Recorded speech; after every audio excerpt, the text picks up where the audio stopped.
In this video, I'm completing my journey to 5,000 days in hardcore Minecraft. This milestone's a big one for me because the world finally reaches a point that I've been chasing for years. The Fantasy Asian City's done, the farm network is huge, and the world feels lived in, complete, and honestly stronger than I ever expected when I started. But before I step into the next era, I want to look back at days 4,000 to 5,000 and show you how this final chapter of the city came together. I'll pause in a few places to talk through my decisions, explain some behind the scenes, and answer the questions you had on the original episodes. So let's catch up before we move forward. Welcome back. It's been a few in-game days since day 4,000 in my world and I've been busy. How would you like to see a magic trick? Oh look, I'm home. That was not a video cut. That was vanilla Minecraft. Okay, for over 4,000 days, this has been the biggest and best furnace array in my world. Well, the control room for it at least. This smelter is a 192 furnace array by Troller, and has served me well so far in the world. It only smelts full shulkers of items, but it does so in about 2 minutes. It's good, and it would be good enough for most worlds to continue on. This world isn't most worlds. My goal of finishing the Asian spawn city requires a lot of glass, stone bricks, smooth quartz, copper, cracked stone bricks, cracked deep slate, and other smeltable items. So today I will be doing the last technical project before the city is completed. Yeah, I have no idea what I was thinking there. I like building farms. I think I'm going to build 12 more before the city's done. No new farms. I'm not fooling anyone with that one, am I? Just hearing it back now made me laugh. A 1,728 furnace super smelter that will take the time required to cook 20 shulkers of cobblestone down from 40 minutes to under 4 minutes. Now let me explain my magic trick. See my new sign? If I'm going to go far, I need to throw a pearl, because back behind my portal I've added this stasis chamber. Throw a pearl here, and now I can collect most of the materials for the furnace array. I need to make 2 very long trips out to the perimeter for this. I'd rather save some time, so I'm going to go behind the portal, hook the pressure plate with a fishing rod, and go through the portal. Now, as usual, I can head out to the perimeter. Drop my first trip of shulkers over here against the wall for now. And then when I'm 9,000 blocks one way and 12,000 blocks the other away from home, I can simply grab any fishing rod, it doesn't even have to be the same one, and just reel it in. And just like that, presto magico, I'm home. Then I can throw another pearl and use it when I choose. The pressure plate is one chunk over from the pearl, so basically the fishing rod can activate the pressure plate, and thus the trapdoor from any dimension anywhere. It's a cool trick if you want to go end raiding as well. Go as far as you want in any direction, find as much stuff as you can hold, and with one fishing rod, instantly get home when you're done without having to find a gateway or travel back. Want to stay safe in a bastion? Keep this on you, and if you get in trouble, swap, click, boom, you're home safely. With that explanation out of the way, let's get into building the furnace array, and yes, I plan to use the terms smelter, super smelter, furnace array, and whatever else interchangeably throughout the video. As is often the case, we'll start with some storage. In this case, the mixed shulker box loaders will return full boxes back up to the top of the farm. The full furnace array is by Kazum and is linked in the description. The way this loading array works is very interesting and longer than I can go into here, so be sure to head over to their video for a lot more information. Oops. So I missed a block that keeps the water stream in the farm, and once again I've sent my pretty perimeter floor into chaos. I'm beginning to think a layer of glass over this would have been a really good idea. Oh well, too late now. I want to stop the time lapse on and off throughout the video to show you the inner workings of these things, and so this is inside the shulker box loader. You can see all the different droppers and dispensers pointing into the free space, and a bit of how it's so fast. And the ones with hoppers going into them are dispensers, and that's how we get shulkers back into the loader after it breaks one off. Pretty much everything else on this layer is a dropper that forces items into the shulker much faster than a hopper.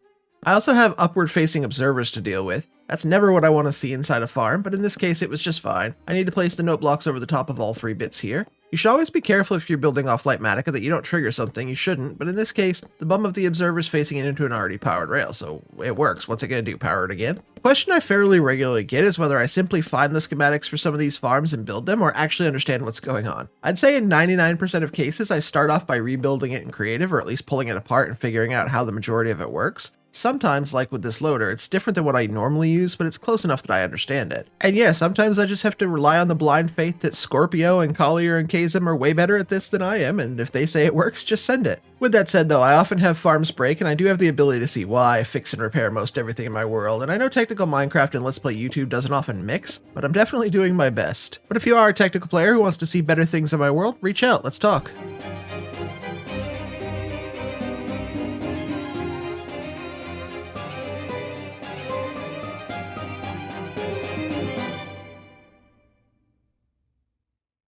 Okay, I need to go get some lava for the cart eaters. I was gonna go to the lava farm, but I remembered there's a full pool of lava over here somewhere, and why not save the trip home? Oh, there it is. I wish lava was a viable fuel source in the game. If dispensers could automatically pick up lava like they can water and powder snow, we'd be in business. Lava farms could power super smelters, which could return the empty buckets, and we'd have a really nice system. But I'm going to be powering the farm today with, well, itself. I'm going to cook trees from the tree farms nearby into charcoal. I was going to make a playerless azalea farm for this, but in all honesty, I'd rather run one less chunk loader and have one less complicated tree farm to build for what is essentially really slow hourly rates compared to what I already have. The best azalea farm I could find was 8,000 logs per hour. I get 80,000 jungle with the UTF, so I can either run the playerless farm in the chunk loader for 10 hours of gameplay, or I can run jungle in the tree farm for 30 minutes twice as I start up a live stream or something and get the same results. One creates more lag in my world for 10 hours of playing, and the other takes a few minutes of slightly more manual work, so I've opted for the jungle. I really wasn't sure how a partially full cauldron was going to work. Can I put lava in this? Can I get the water out without breaking the cauldron and possibly spilling more water on my floor below? I couldn't get the water out without adding more, so with a few buckets of extra lava in the shulker, I just sent it. Okay, I can directly fill it up even though there's water in there. Awesome. This furnace array's water streams are so interesting. I get why it's this way, but I would never think of some of these tricks myself, like putting water over the cauldron. In my head, that's not even a thing. So even though I know it's fine and you can actually put a full lava cauldron straight into the ocean, I just wouldn't have thought of that.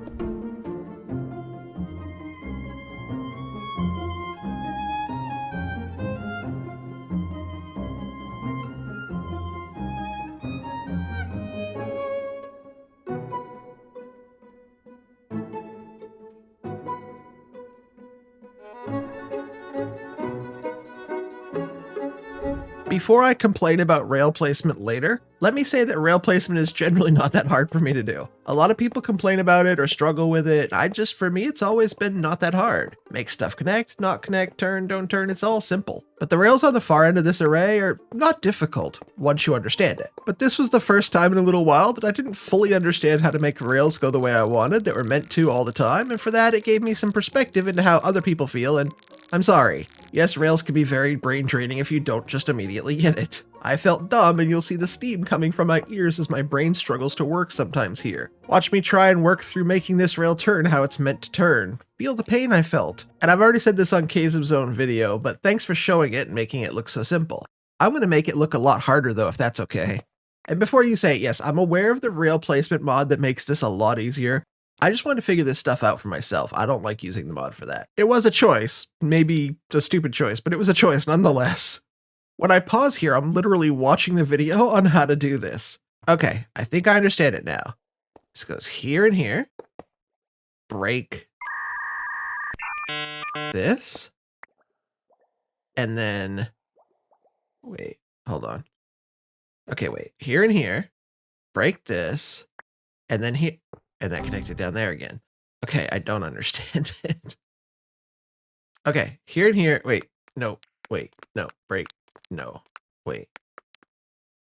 This, and then that, and then. What was the name of that mod again? Okay, so eventually I figured out I need to break a block here, but my confusion did not stop. So I break this block here. For whatever reason. Redstone magic woohoo, that was holding the power. Now I connect these two. I break this one. I place this one here. I then put this one back here and no. Okay, so if I put this here and then I put these two this way and I break this one and I put this one here. Why are you working now? I mean, I'm not complaining. Why is this working? I did that 50 times. Okay, at this point, you don't need to explain it to me. I understand what happened with the powering of the block and blah, blah, blah, but it's one of those things that I call invisible redstone. I really hate things like budding and QC and things that don't really make sense on the surface. I know they're incredibly useful, don't come from my throat, but they're hard to understand for players who, like me, just look at the game and try and understand it. The rest of the layer went pretty smoothly though, so I just carried on building.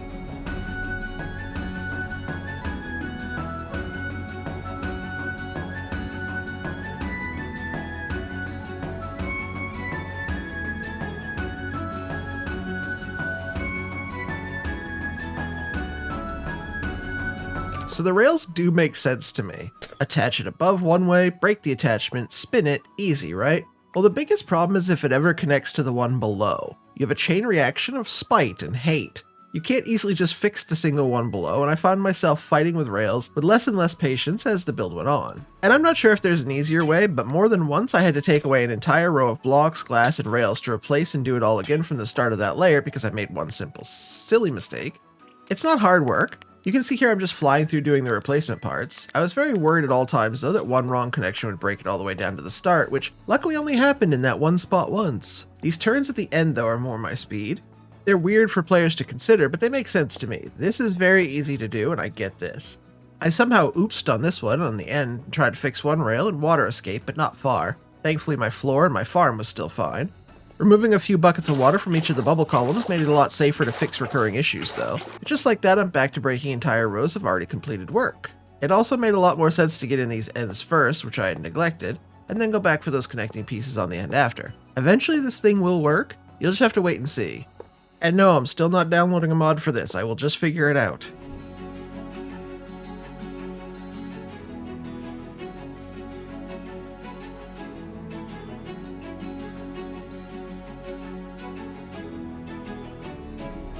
Pillagers? Party of 2? After dispatching a few pillager visitors, I got into the last of the repetitive tasks in the farm, placing 1,728 furnaces, over 3,000 hoppers, and most of the 7,000 rails was a matter of just grinding out some of the work. Furnaces will input items from the top into the top slot, the sides into the bottom slot, and you can pull finished stuff from the bottom. With that, you can see how the fuel hopper in the back of each furnace, and this one for the items over the top, will work. In order to keep this all within one chunk loader, the 1,728 furnaces are stacked at 864 per level, and you can see we're getting much closer to finishing the— whoa, whoa, whoa, what was that? That was scary.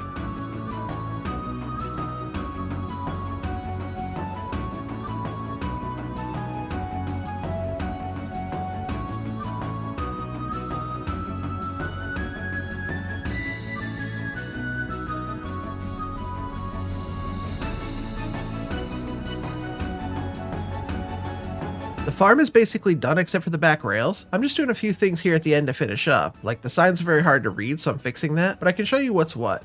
This is where I could tie in a chunk loader. This is the item output, item input, and all the way back here over this way is the fuel input.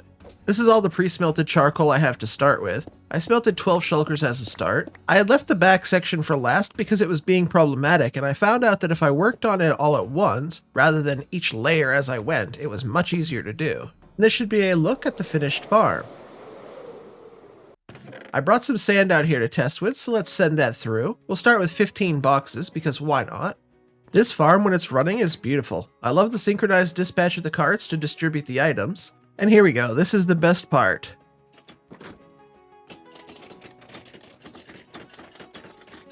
Down they go. Out they go. It's not good. Why did only half of them go? Oh no, I'm not sure I want this sending out more. Oh gosh, I gotta stop this.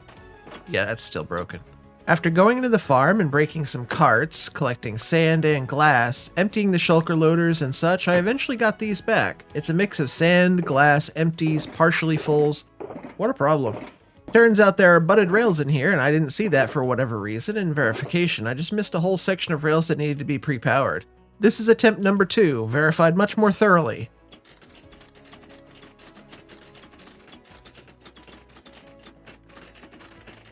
And there they go. And look at that, that's all the attempts we're gonna need. Now, a furnace smelts an item in 10 seconds. That means we're smelting a shulker of items in the same 10 seconds. So why don't I get a shulker back every 10 seconds? Well, the collection, shulker loading, and getting that back to me does take a little bit longer. This furnace array won't entirely replace my 192 furnace array. If I do need to smelt a shulker of items, it's probably just as fast to use the 192, spend the 90 seconds, and not have to travel all the way out here. But anytime I need 5 or more shulkers, this is the place I'm coming. Having renewable fuel right in the perimeter is also a huge bonus, and within just a few minutes, there's all 15 shulkers back with us. This furnace array is large, but much smaller than I anticipated. I had a full section of the perimeter carved out for this and the proposed azalea farm, but in the end I only used this tiny fraction of the area, although I probably won't build more farms into this section so I can preserve how the floor looks as much as possible, but I may do another perimeter for farms soon.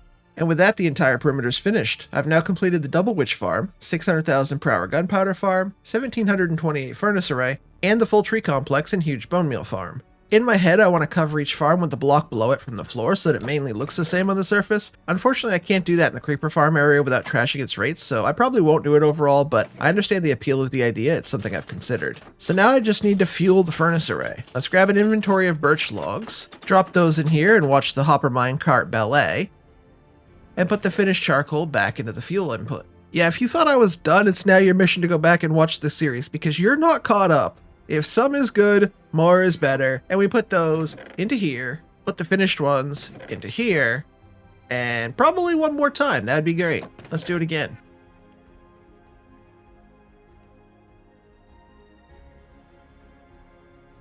And one more time, let's drop the fuel in here. Okay, we started with 192 automated furnaces and we now have 2,000. I'm going to spend the next few episodes building the rest of my city. I've built more than 150 farms in this world for blocks, items, and other resources with one simple goal: to build anything I want, anytime I want. It all began in this fantasy Asian city 2 years ago, and very soon this project will end. I'm going to complete the city before we reach 5,000 days in the world, so time is running very low. For the next 900 days, the focus on farms is behind us, and while we will do a lot of cool technical stuff soon, I have a lot of empty grass to fill, so today's project is to complete every single one of the main buildings in the city center. With 150 farms in the world, we can get almost all the resources we need with minimal effort. Red nether brick? Well, that's only expensive in other people's worlds.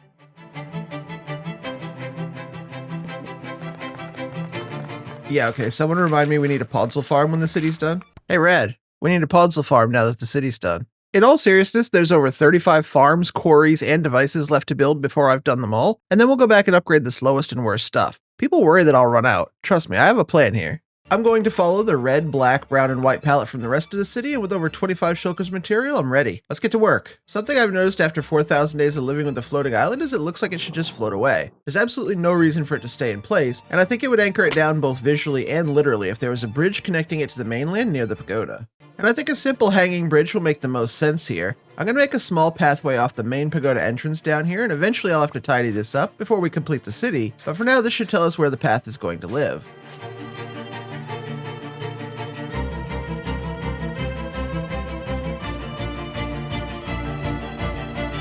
I think I'll probably change the island side of this long term, but for now, that's indeed a hanging bridge. Let's break it down a little and make it not quite so perfect looking. The next build on my list is one I'll make a couple of in the city. I want to make a small pavilion or gazebo with a couple of seats, open sides, and a peaked roof. I think putting this behind the arena is perfect because people are out and enjoying their day, either before or after an event. They can bring their family over, sit down here and relax, and look out at the boats docking in the harbor. You know, lore stuff. Whenever you see these stone and stone brick paths throughout the city, including the road up to the guild, the main roads from the hub, and the road going up to the Sun Temple, just remember that these aren't in their finished state. I need a placeholder so I know where things go, and then I'll come back and make it as perfect as I can once everything is in its final spot. This has been a big multi-year project for someone who builds slowly like me, so please keep that in mind.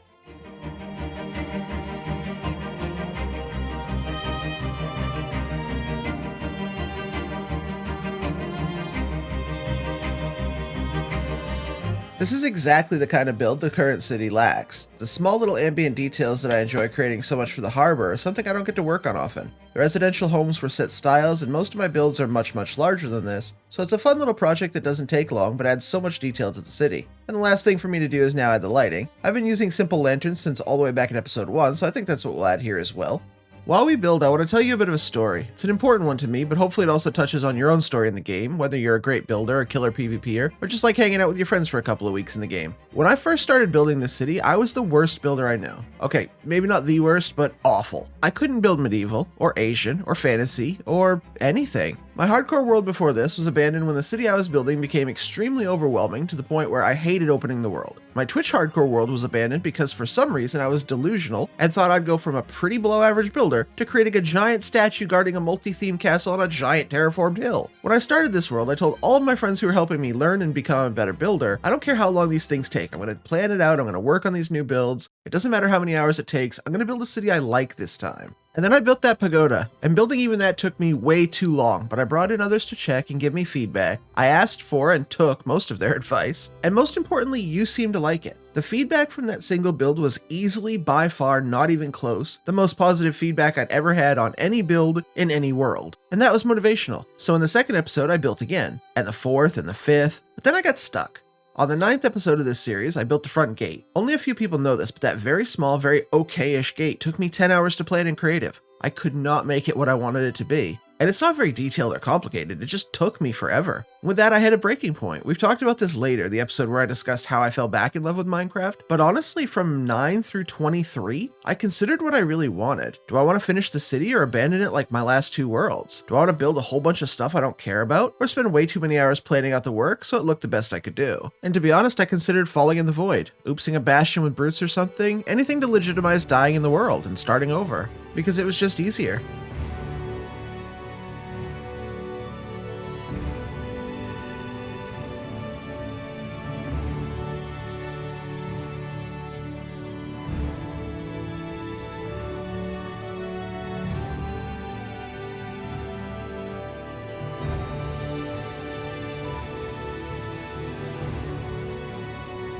But then I built the harbor and the ships, and then the perimeter floor decoration, and the residential district, and I built some fun, interesting farms before I built the entire military area. And nobody was asking for me to build, it was just something I wanted to do, probably for the first time since I started playing Minecraft. Now I'm not saying my builds are top tier yet. Many of my friends are professional builders and make their living building. They compete and win building competitions, and the winners, judges, I know all of them. I'm nowhere near what they are, and I know that. But I can at least build things that I find worth putting into my city. I can build things that you watch, and things that you tell me enjoy, and that people want to download. I guess the point is, we all know about the 2-week Minecraft phase, and I think it's actually related to what I went through. You start a new world, you do all the stuff you know how to do, you find it a little fun for a while, and then it's time to do something new, something harder, and something that you have to learn, so you do exactly what I consider doing. You jump in the void, or you simply log out.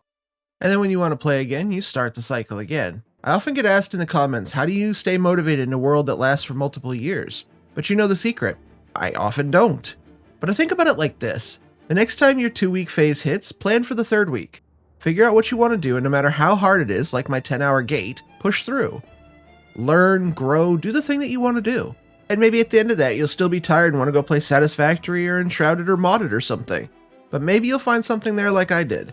By the end of this episode, I'll have built over 70 Asian-themed buildings in this one area, and while I'm very grateful for what it's taught me, I can also tell you I'll be very happy to move into a new style and try something different once this is done. And I have so many ideas for other regions, an underwater kingdom, a corrupted village with hostile mobs everywhere, breaking bedrock in the nether to open up a huge nether hub. Whatever it is, I'm really excited to see where the world keeps taking us. And no, I haven't accidentally purposely considered ending this world in a very long time. Whatever made me feel that way is gone, and I'll stay in this world as long as it will have me. I'd love to hear your stories around Minecraft. Have you ever started a project that was just way too big? Did you leave it behind? Did you push through? Okay, let's get back to these builds. So far I've put a few smaller builds into the city, but it's time to get a bit more serious. When I think about large fantasy Asian cities in Minecraft worlds, I think about the consistency. The roofs, the block palettes, plenty of square buildings, tall and short, with lots of open air and detailed decoration.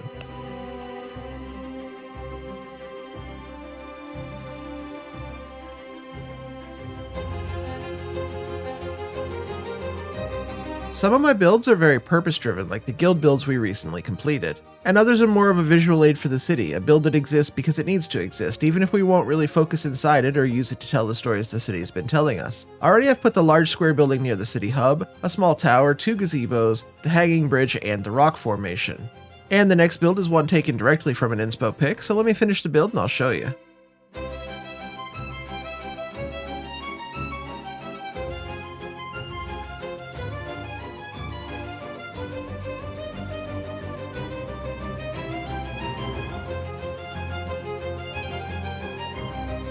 This stone monument is just beautiful to me. The height and proportions made it feel important, but its limited color palette and intricate base so closely matched my city that I had to build it. From the water inlay at the base, with the chiseled stone to the simple inlay of tuff and deep slate, the large black footers and the solid red pillars, it just felt right here. The roof kind of looks weird from this lower angle, but that's to match the inspiration pic closely. I mentioned how a lot of Asian architectural inspiration is squares, and that's what I see a lot of in my research. And whether those square builds are smaller like these, or larger like these ones, there's a lot of similarity throughout the style.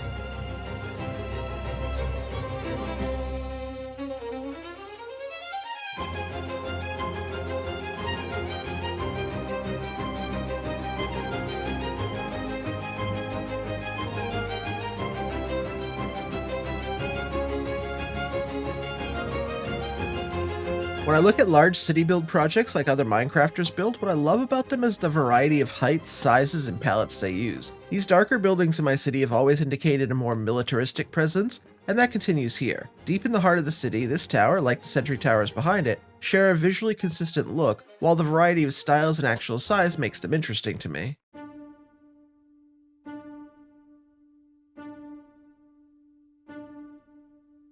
Like the floating island, the Buddha island felt disconnected from the Lego build behind it and the city in front. So while I may still do a little land bridge for the front, this path back from the statue to the Lego set will tie these two together. My goal is the same as it was on the floating bridge. I don't need this perfect today, I only need to show where it's going to go and how I think it will flow. This is Chorito Pagoda, possibly the most famous and copied pagoda in Minecraft. I wasn't originally going to do any builds that looked like Chorito Pagoda because of how often it's been done, but I was watching a Yajaren video and he said something about this being basically in every Asian city. And I realized that while it's been done to death, I haven't done it.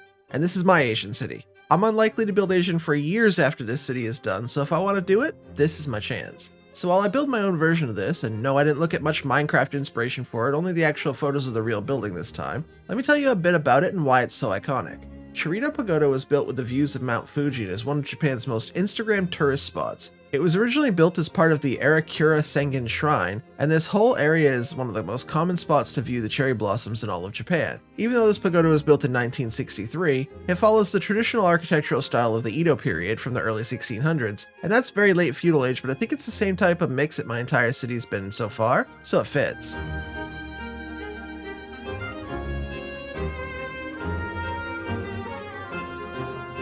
When I built the guild district, I talked about using blocks in unusual or unexpected ways, and I expect that will continue for the rest of my Minecraft life now. Today was no exception. Whether you find dragon eggs on finials, redstone ore in the gold of this roof peak, or banners as window openings, I've continued to expand my building repertoire. Let's see what the city is at now. With the new builds, this feels so much more full already. There are fewer and fewer gaps in the city and I'll keep filling those in, but wow, I'm loving this.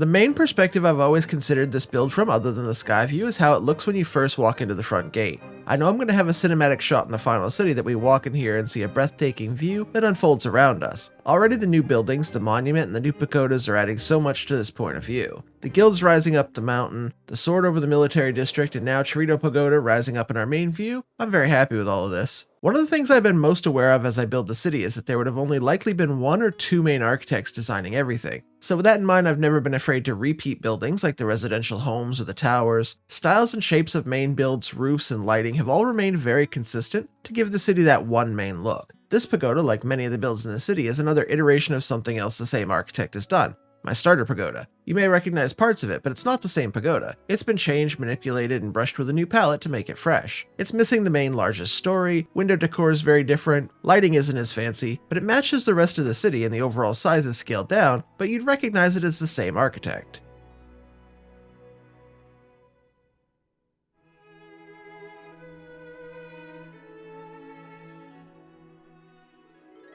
This is a small little second type of gazebo that I added. It fits here as a rest spot for the trading hall workers. It's not as big, fancy, or well constructed as the ones near the arena, and there's no real seating, but it's shaded, has stairs to sit on, and it's more form than function.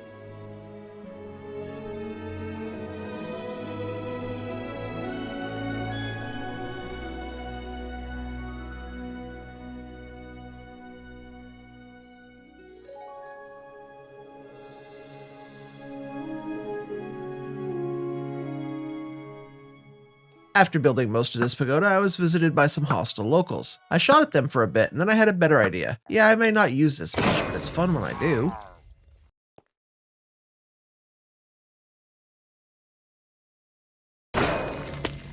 This small zen garden behind the main pagoda is off the beaten path. Unlike the main visited areas that are visible from most of the city, you have to be here behind the pagoda to notice this one. A bit of sugarcane is allowed to grow by these water spots that I can then cover with the andesite seats to make it a bit more comfortable. Thank you Tweakaroo for the block placement. It's pretty helpful here. I'm going to add a second one of these behind the barracks and be done with these for now.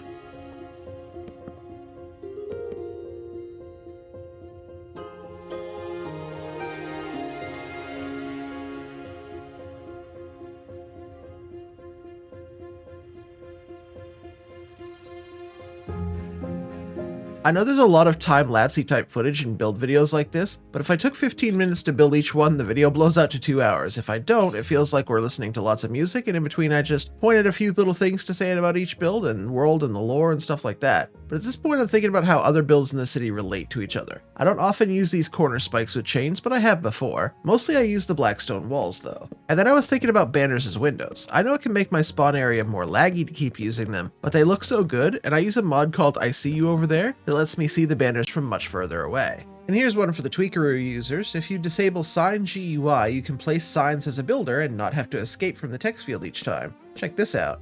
I don't use this a lot, but when I have 1,000 signs to place in one episode, you can bet I love it. And yes, Lightmatic is a great building tool, but sometimes I just build in layers because it's easier. I'm actually looking forward to the happy gas for this. I think it's going to change how I build quite a lot.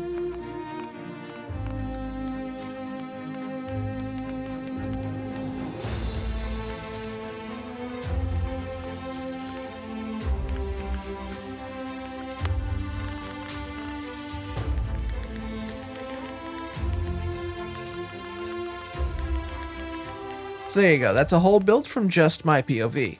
Now that the jumpy craziness of that is done, let's end this part of the city with a smooth one, and a last look at the current progress.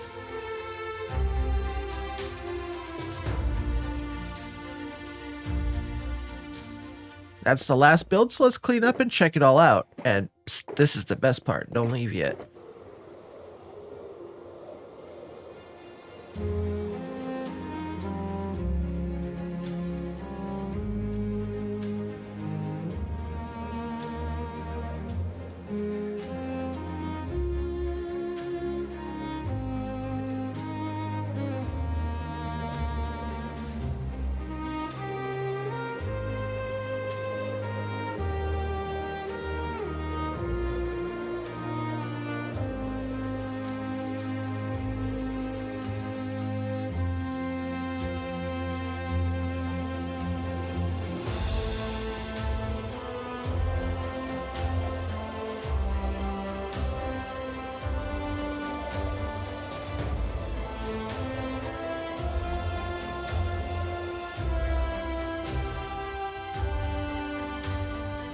Let's update the map to include today's work. And that's becoming a lot more full. There are no spaces left for really big builds, and only a few spots left for smaller features. I still have plans to build a couple of fountains, maybe a statue, and of course our final project here. But otherwise, most of the main builds are in now. I love the height changes, the variety of builds, despite the similarity of materials and style. But that's it for now. Don't forget to like, and if you aren't already, subscribe to watch the rest of this world come together. Next time I'm going to build a lot of large custom trees in the last farm before the entire area is finished. It's a necessary and really unique farm. But that's it for now. You may remember that I said no more farms until the city was done? Just kidding, I need one more. Custom trees add shape, detail, and a sense of completion to Minecraft cities, and I've previously added a number of custom trees to my city, from the residential area, to the early trees on this floating island, and the 6 or 7 back on my Lego build over here. My main goal in this world currently is to finish this Fantasy Asian city at spawn, and even though I built a lot recently, there's still a lot of these gaps to fill. No more farms until the city's done, he says. Listen, you've seen this world, what's one more farm, right? When I built the tree complex, I knew I wasn't quite finished, but the farm I needed was broken in this version of Minecraft, so I was unable to build it then. Since that time, it's been fixed, and now we can build ourselves a leaf farm. But I'm going to need to add quite a bit of storage. I think we'll just extend this out and put it on the other side of the ice path though. If I continue the water stream out here, I can put storage for all of the different leaf types. I don't need to do anything about the saplings then because they'll go into the main tree farm sapling storage.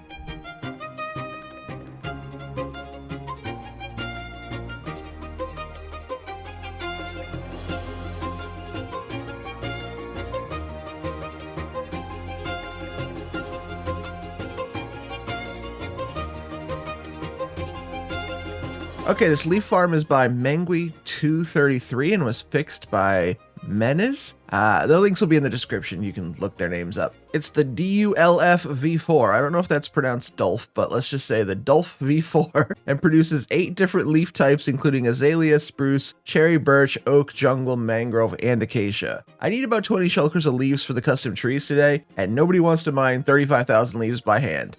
Okay, it's not that bad, but I'm certainly not going to do that in this OP world. This farm is essentially a tree farm at its core. That means lots of bone meal to grow the trees, and that input line is here, and the output of the farm comes out next to this slime block, and I need to redirect that back into the main water flow over there. That's fairly simple though, so I can knock that out in a few seconds so we can get back to building the farm.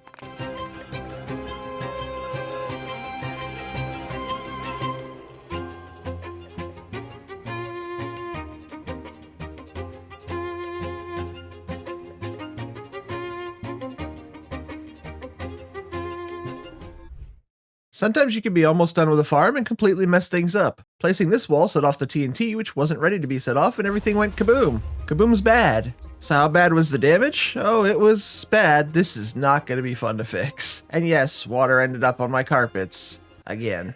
I really should have put glass over that carpet, but oh well, next time I guess. After removing some of the problematic water, I can get back to fixing this. I noticed that I don't really dwell on this problem, but I was legitimately salty here. I don't get salty often at Minecraft, but this one hurt. I was almost fully finished, like 99% done with the farm, and it blew up when I placed one wall up near the top. I spent over an hour fixing this one simple problem, and then I was annoyed, so I moved on to the video, but it made me laugh watching it back because I remember how incredibly upset I was at the time. And then in the video, I'm like, kaboom is bad.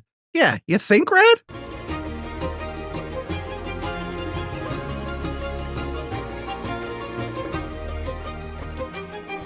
Alright, there we are. The farm is done. Let me show you inside.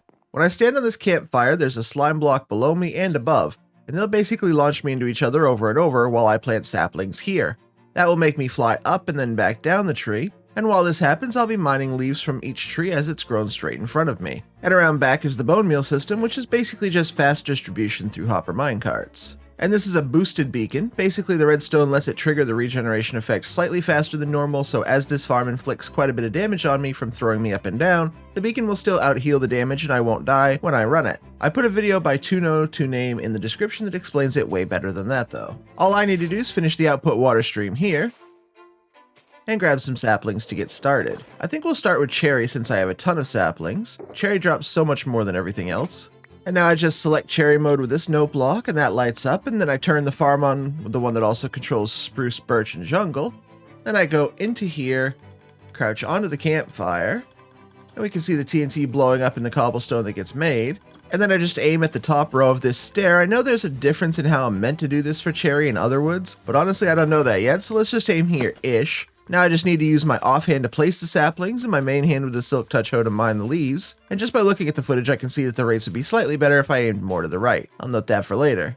This is the real-time stream of items. You can see cherry logs, leaves, cobblestone, and saplings all dropping from this farm. Saplings are returned to me so I don't run out, and then the overflow plus other items are all headed into the storage. And when we look at my player again, you can see the force from the ups and downs doesn't always cause damage. In fact, here I don't even take half a heart, but it often does from the way it throws me. In fact, the timings on some modes seems to be far harsher, but cherry was one I was typically fine with. As I explained, you can see all the items flowing into the farm from the older tree farm storage, and then the remaining leaves into the new storage off the end of that. Oh, and some people were put off by my use of the word district when I made the tree district, and I have two quick comments to that. Number one, grow up. And number two, an industrial district is a geographically concentrated area designed for business activity often of a similar type. These districts offer various economic benefits through agglomeration, such as shared resources, i.e. bone meal and storage here, leading to cost reductions and improved productivity. Hence, I made a district. I like you guys. Let's not be mean to each other for literally no reason, hey? When I'm done using the farm, I can climb out of this water, turn the farm off, and change the sapling type if I wish, and run it again. One thing you should note at this point is how harsh the farm is on the hoe, and how much more damaging birch is to my knees than cherry was. But here is birch also running smoothly. We will need to deal with this hoe situation. I'm sure that's not an original sentence now that I hear it back. I tested bottles of XP and look how much it cost me to repair the hoe. It was like 3 stacks. Onto the testing and gathering of some spruce leaves. Cherry, birch, and spruce are 3 of the main leaves I'll use to build the trees today, so I need quite a lot of them. For the first run I was getting myself about 2 to 3 shulkers of each type before moving on. It's not enough, but this is just a test of the farm's capability, really. Also, ow. Ow. Ow. Ow. I also ran azalea and ended up with this nice collection of leaves as a start. The option I decided on for hoe repair is actually an easy one. I've had this LAXP farm since I started the perimeter so I could repair pickaxes, and I never use it now. The LAs here died a couple of times until I realized that if you leave the campfire on, they do die quite frequently. So now I just turn that off when I leave, but if I relight it now, and then press this button, this farm will give me a ton of XP. Way more than I need to repair a single hoe with, so I'll be happy using this, but probably just not on a single hoe in the future. In fact, I was able to repair a couple here and still had XP overflowing at the end. That gives me ideas. As long as I remember to put out this campfire, I won't have to deal with more dead LAs and moving them thousands of blocks out here as well. Oh, and here's a very crucial tip when you want to run the leaf farm. Turn it on. You should probably turn it on. I know, I'm like a super genius out here. After another few shulkers of leaves, I'm right back at the LAs for repairs and getting more XP. With that done, the custom trees I'm building will include more than just leaves, so I needed to get other materials together. Keeping the last few videos' theme of building with non-standard blocks, I won't be using just logs today. These trees will include mud, tough walls, trapdoors, fences, glass, wool, whatever else I think will look good in them. And yeah, I need a mud farm soon, but I think if I tried to build that in this video, you'd riot. But doing this underwater is quite funny, so here we are, have some silly bottle spam. My log stripper still works, and it's okay, but I'm also going to build a much better one after the city is done. For very small amounts of stripped logs, I honestly never bother to even go out to it and prefer just to do this. While I was home, I had a thought. I shouldn't be repairing 1 or 2 or even 3 hose at once when I use the leaf farm, so after grabbing 5 from storage, I decided to make a whole shulker of diamond hose. Some of these stored ones were pretty perfect, so maybe I'll just leave those ones alone.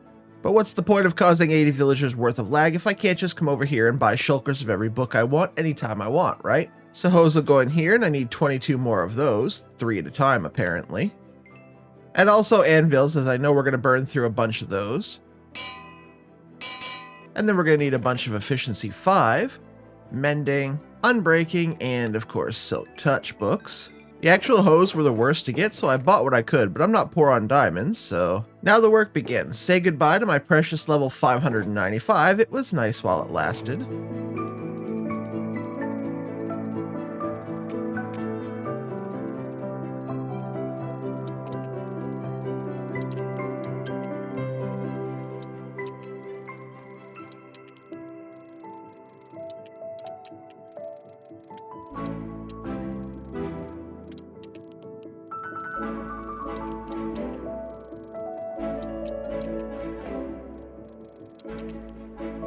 And that's how you spend almost 600 levels in just a few minutes. Thanks for coming to my TED time-lapse. Oh, I also repaired the storage ones that were slightly damaged, so I won't end up at level 28, I'm sorry. There we are, a fully enchanted 27, silk touch efficiency 5, unbreaking 3, and mending hose, and now I'm on level 30. So if you just jumped ahead and you're wondering where my levels went, they're in a box. Right here, this one that I'm standing on, you see this one?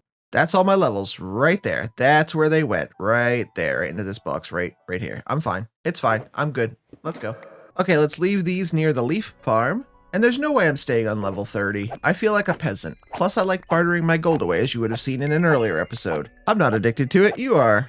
Yeah, I bet you're starting to remember this, aren't you? Also, this footage is sped up 30 times normal speed.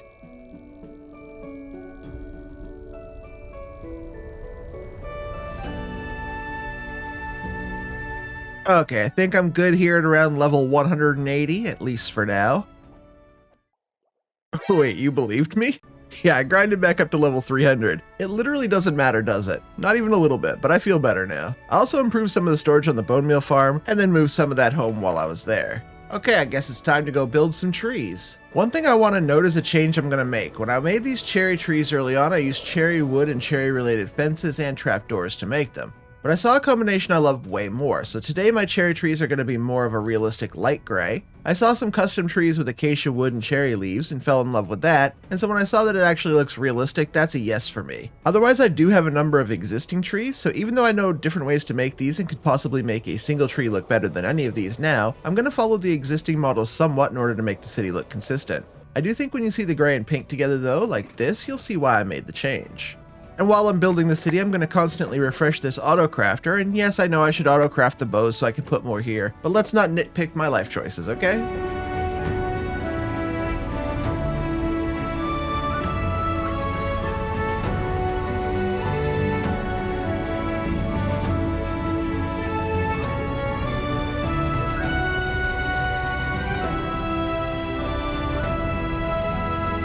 I find trees both very challenging and a lot of fun to build. They're challenging because really good tree builders build trees that look insanely good, whether they're fantasy or photorealistic, and it's very hard to compete with those type of builders. I have an idea where some of these big and small branches go, and I did look at some references, but ultimately I'm just building what I see in my head. But I also find the trees fun because even if I have a schematic for one, ultimately I change it so many times that by the time it's finished, it's a completely different tree than the one I started with. And while I'm building these trees, there are 2 or 3 things you should really look for in them. The first is air gaps. One of my good friends, Mr. Matt Ranger, has done a phenomenal tutorial on tree building in the past, and yes, the link's in the description. And the thing he reiterated over and over to me and in the video is to leave air gaps. I've failed at that in the past, much to his bemusement, frustration, or both, I'm not sure. But today I'm going to try and leave a lot more and bigger air gaps just for Matt, so watch for that. Also, even though I've been very careful not to introduce a lot of modern texturing and shading into the city, even though it's hugely popular right now, I will be adding some to the trees, specifically with the birch, spruce, and acacia leaves. I've hesitated to add modern shading to the city because it didn't start that way. It was a very clean build style since the start, and I wanted it to have a very consistent look, but shading the trees just makes them look incredible, and I've done it to the existing cherry trees a bit, so we'll do much more of that today.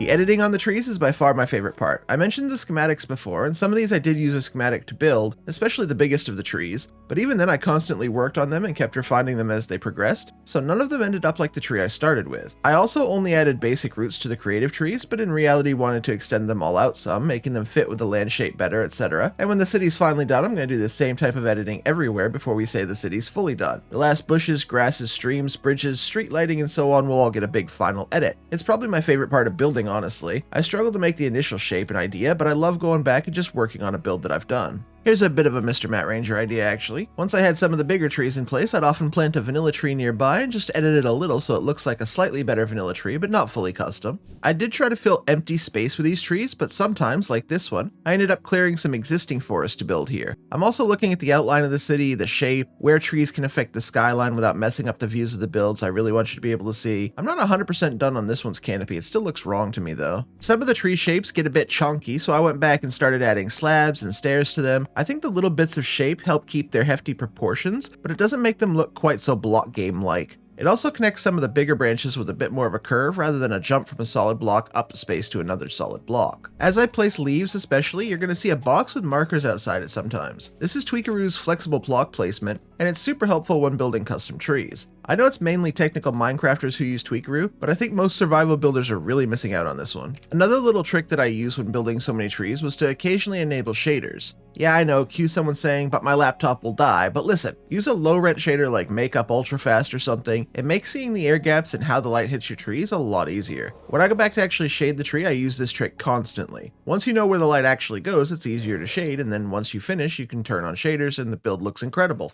I put small piles of leaves at the base of some of the trees, especially the larger ones, and here's one tree without any leaves yet. This is about what I've done for branch structure within each one, obviously based on size and so on. As I mentioned, this structure is heavier than I would like in my current best style, but it's what the city looks like, so I maintain the same structure generally, even though I agree slabs and trapdoors would work a little bit better here as well. From really close up, I think the different leaves look slightly strange. It's not really possible to build something that looks incredibly well blended from both far away and close up, I think. We don't have enough blocks in Minecraft for that. So for me, I've chosen to make the city look its best as you walk through it and from further away. In which case I think these treetops are looking fantastic. The lighter leaves pop with shaders on and it looks super similar back in plain vanilla. Seeing that inspired me to go back to some already completed trees and work on them even more.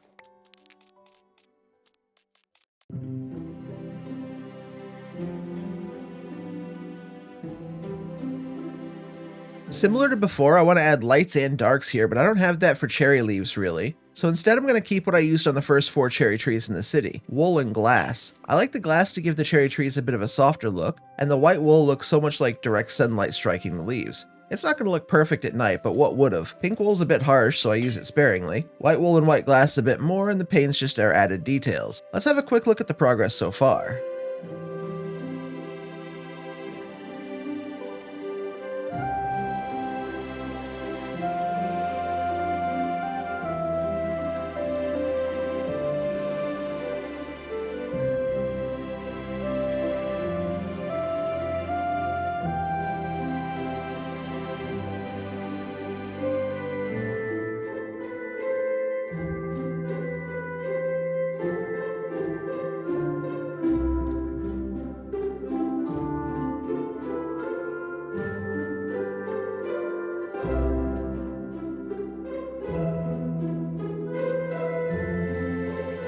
That's the first really big tree here done, and wow do I love this gray trunk. I'll probably go back in the future to fix the old cherry trees. They're gonna look out of place with their darker trunks now. A little bit of oak in these instead of pink wood looks way better anyway, I think. This idea is 100% from a Planet Minecraft tree I downloaded about 3 years ago, so I have zero idea who built it, unfortunately.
Not every small tree in the city was built with pre-planting. When I found blank areas to build in, sometimes I just built for fun. After a while you get into a rhythm for how the trees are going to go, so it gets easier and easier to just build them from scratch. I told you there'd be tough walls in here. Leaves are similar, it doesn't really matter where you go, especially on small trees, as long as they end up looking like a tree. I would say the practice helped a lot on these as you start to be able to edit leaf placement as you go because you can already see what's wrong with it.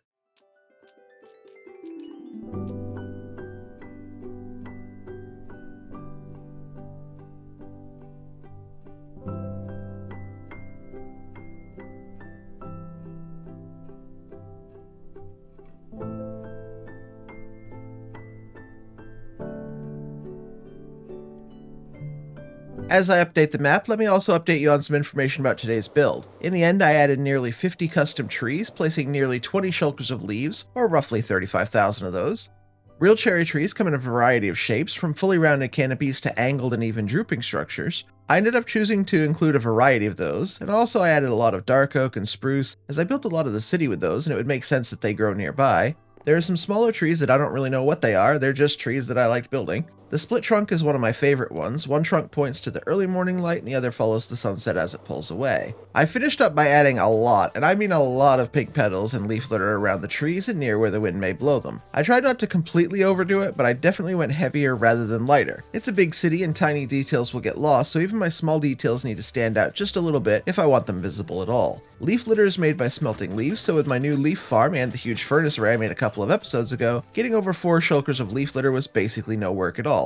I spread a lot of leaf litter into the old builds as well, from the guild district down to the harbor and throughout the residential zone. This episode was super fun to make and I hope you enjoyed it as well. I know I poked a bit of fun here and there, but I do hope you're enjoying the series and I promise I'm doing my best to make it showcase both technical Minecraft and my limited but improving build skills. Let me show you where we're at now.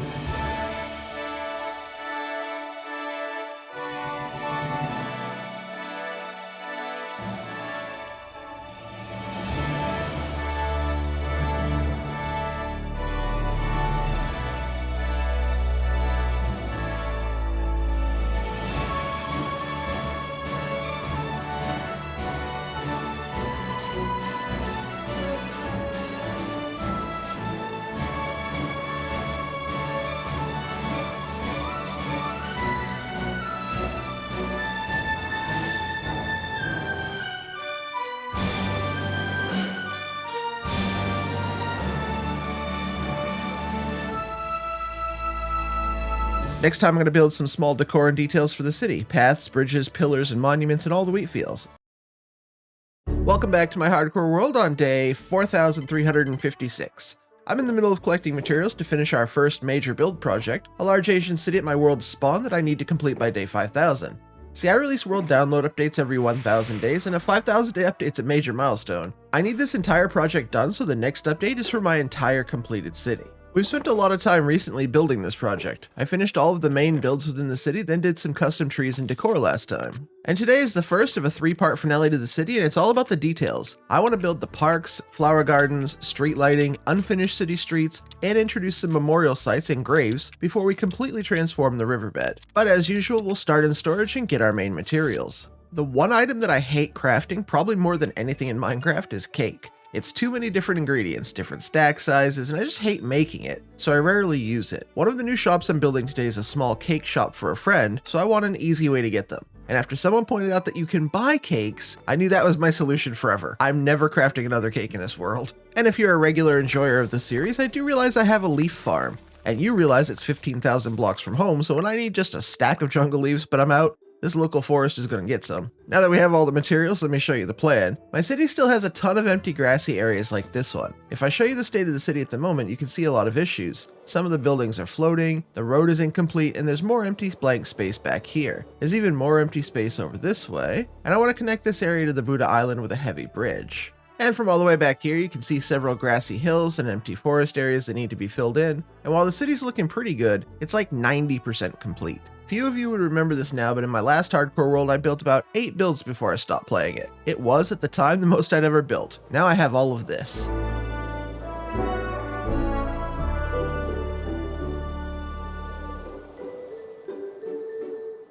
The residential area of my city is mostly done, but we also need to spend a bit of time finishing some details here. I'm going to put a bridge over to the Yabusami Arena, as well as a small graveyard, water well, and a few new trees. While there are always a lot of competing goals with a big project like this, one of my most important goals is to make the city feel lived in and somewhat plausible. I mean, small details like this well that I'm digging out now matter. I like to think about a day in the life of a villager who lives here. But when the city is done, my plan is to use the breeder villagers in the trading hall to repopulate the city a bit. So I think about what they need: clean water, food, jobs, a place to sleep, and that really helps me figure out what's next for the city. And with this bucket of water, the well near the city center is now complete. It's only about 50 blocks or so to build, but with everything we're doing today, it's one of those little details that we'll notice later. I then built a second well behind the barracks and toward the empty space in the corner of the city, and then a third over here in the residential district. This one I made just a bit rougher, making sure there was more mud and dirt, less clean stone brick, and the obvious decay that comes from the lower standards here. And there we go, that one is now also done.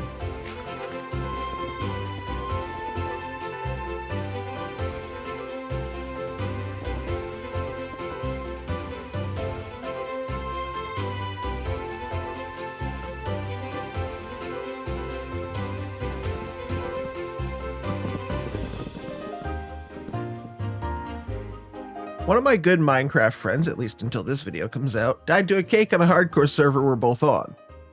But listen. What? What? This shop is both to traumatize him, because that's what friends do, and commemorate his cakely death, because that's also what friends do. Eventually I'll name a villager back here after him to man the shop. The second shop is more of a general chemist or potion shop. I know we have shops on the harbor, but I thought a few more closer to the city center also made sense. I've been playing Minecraft for about 5 years now, and one thing I've noticed is that I never feel like a project is actually finished. In all of my time playing, I think I've only considered one project as finished as it was ever going to be, and that was the abandoned city Livia and I did on Season 7 of the One Shot SMP, which I'll link in the description. And you can check that out after this one. With that build, I had a friend building with me. It was easy for us to keep thinking of things to do and finishing our area, but with a limited time to finish, we pushed to complete it. And the more I get into the fine details of this city, the more the build is starting to feel the same. I wanted to change how I'm building and how these videos are structured for a long time, but I felt like I should keep things the same until the city was done. I don't want part 1 of the city to be a clean, classic Minecraft build style, and the other to look like B-dubs jumped in and started texturing it for me. I'm ready to break out of this style though. While I build, I feel like it's time to give some updates on the channel. If you didn't see it, I recently put out a community post explaining that my full-time YouTube journey is going to come to at least a temporary end very soon. It doesn't mean the series is over. I plan to keep going with the world and other videos, but with less pressure that it has to make a certain amount of money to pay my bills. It also gives me more freedom to make new videos that I'd love to try out, like extreme challenges, new mini-series, and maybe some essays, so I hope you'll stick around for what's still to come. Before the slowdown of videos, however, as I mentioned earlier, this is the first of a 3-part city building finale. Well, for part 2, I know I've said that all of the main builds in the city are completed now, and that's not quite true. The city still has one very empty, very large corner. In it, I hope to place a large white castle with many rooms, multiple levels, and a huge staircase leading directly up to it. This is what I think of as my final project for the area. It's going to sit in that empty corner and be built on top of fully custom landscaping. And finally, in episode 41, we will complete this city. I'm going to spend the remaining days leading up to day 5000 doing only one thing: improve the city in any way possible. I plan to spend between 70 and 100 hours in that finale to ensure everything is done that I can possibly do. That includes finishing the landscaping, the street lamps, leveling out high and low spots, transitions, adding texture to the roads, repopulating, adding plants, and a bunch of tiny other ideas that will make it my most finished single-player project ever. And I know for most of my audience, you prefer when I spend episodes building heavily technical projects like my tree farms, the gunpowder farm, or more recently the huge furnace array. It makes sense for me to lean into the technical side of Minecraft, but that's never been my only plan. I've always said I want to be a better builder than most tech players, and a better tech player than most builders. That's still true. When I went on my speedrunning arc a few years ago, I said I wanted to be a better speedrunner than most survival players, and a better hardcore player than most speedrunners. That's still true. Technical Minecraft is one of the most fun parts of the game for me, but it isn't something most people can do for a very long time. There's only around 200 total farms you can build in the game, and I've made 150 already. Yes, I'm going to go back and improve some of the weakest farms, but if you think about the best worlds in the history of Minecraft, how many are technical? 1? SB737's world was pretty great for what it was, or is, or whatever. And he has said the builds aren't what up to what he wanted them to be. So why are we getting all the resources from farms if not to build with them? Sure, the factory must grow, but still, I want a world that I'm excited to open and live in as well. So along with a few changes to the channel, that's what you can expect moving forward.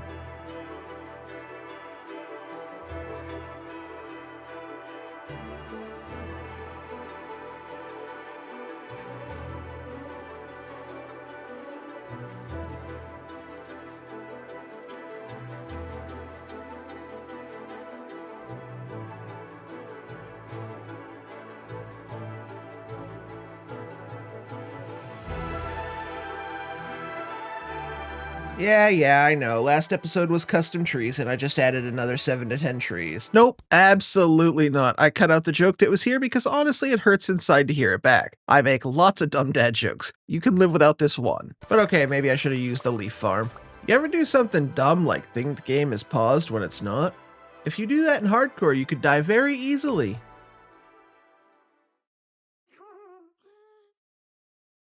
Okay, editing Red here.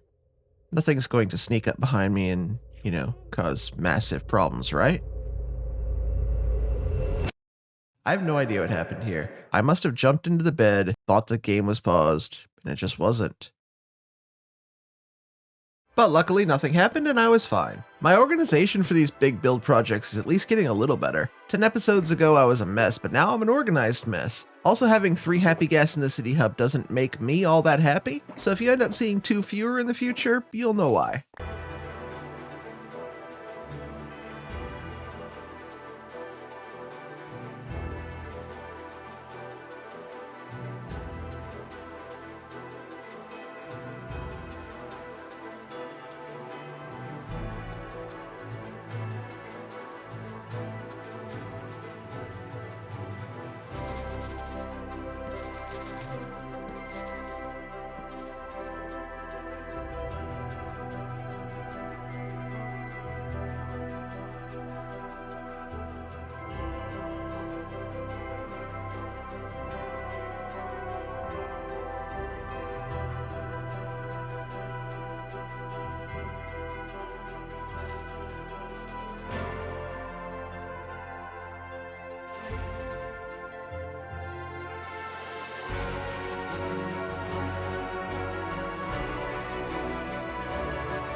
I know, but hear me out. Trees are fun to build. I really like building custom trees. Maybe I need to do a bunch in creative and get it out of my system. Every time I build one though, the city feels more custom and more cozy.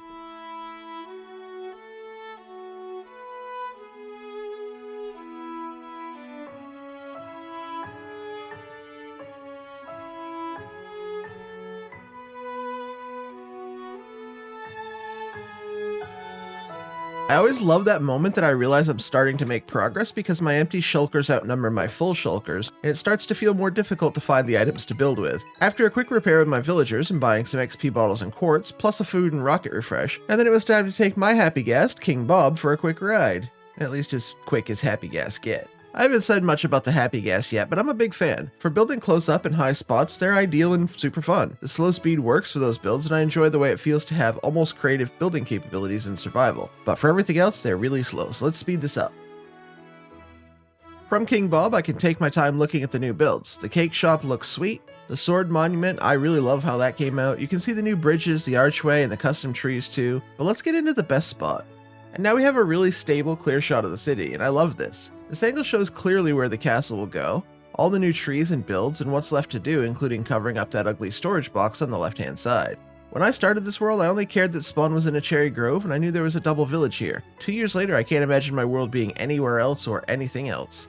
As I fly back through now, you can tell the empty spaces are getting smaller and fewer. There's not a lot of plain grassy bits left anywhere, and yes, King Bob will eventually make his way back to us. So with the castle remaining, I thought I was mostly done with this episode. I was going to build some small bits into the city and call it a day. This is where I'd normally remind you to like the video, subscribe, all that stuff. And then I updated the map and took a look at the city, and decided we needed to keep going. See, past me is a jerk sometimes. I leave so many things unfinished for future me to do. Interiors especially, but sometimes even the obvious stuff. This staircase needs to be done. The only reason not to do it is just laziness. And it's okay, if you don't feel like finishing a build right away, you can come back and do it later. Future you wants it done too, right? Normally when I see the city coming along, I see how much more work is in front of me. And so who cares if I leave another 60 seconds on this build or 30 seconds for that one? I have hundreds of hours of work left, so what's a 5-minute job gonna do? It's not like I'm gonna finish the city if I finish it now, right? But recently I've seen only the finish line. It's like the end of a long race when you're tired. You've been tired for a long time, but suddenly the finish line is in sight.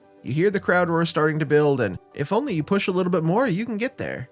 I've never enjoyed building for the sake of building, but I think recently that changed somehow. I don't mind building the staircase or texturing the path up to it. I don't have a plan here, I'm just building. Add some stone pavers, some coarse dirt, maybe a bit of gravel, and suddenly it fits with the rest of the city. And a lot of the city's infrastructure still floats like this. I've already returned most of our build materials to storage, but thankfully it's not far away. And with a new inventory of stone bricks, I can make this building's lower walls.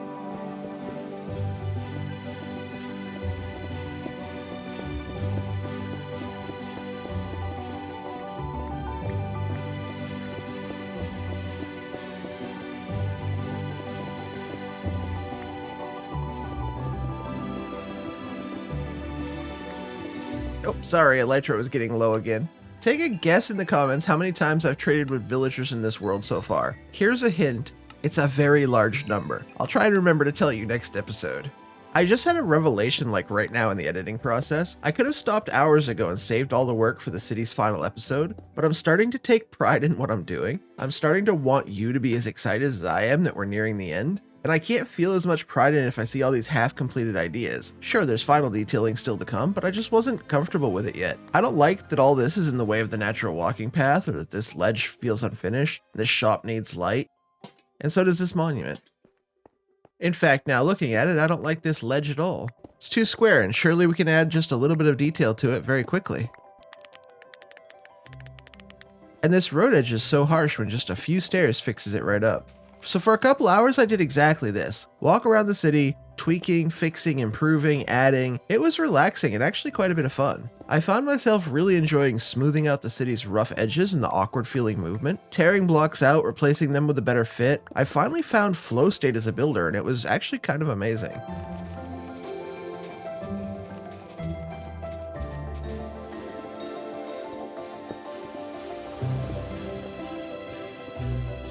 Then I flew through the city once again, hours after I thought I was ready to be done. The details may not be noticeable, but for now I no longer see as many ugly, unfinished bits, and then I saw the biggest unfinished bit in the whole city. As much as I was ready to be done, I played for almost another 9 hours after the episode felt completed. The biggest remaining project other than the castle is this riverbed. The dirt, sand, clay, and gravel all looks messy. It distracts from the city and brings the vanilla terrain into an area that I've customized so much.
And then after doing most of the river, I decided to go back to detailing. I added some bamboo patches around the city, I hand placed some seagrass on the new riverbed. Okay, lots of seagrass.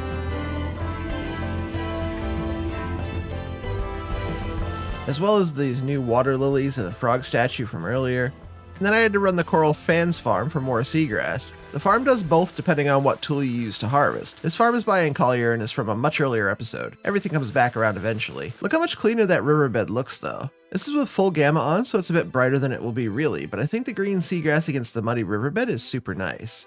I'll still do some final texturing here, but this is a really great start. Whenever I have a massive level change, I feel it's important I have to show you why, because some people get very uppity about this. So after using the Coral Fans farm, I wanted to make a big set of enchanted shears, so yes, I'm on level 343 now. And then after buying unbreaking books and combining everything, you're going to see a big drop. I'm going to finish this process somewhere around level 310. That is not going to be the biggest level drop between now and day 5000.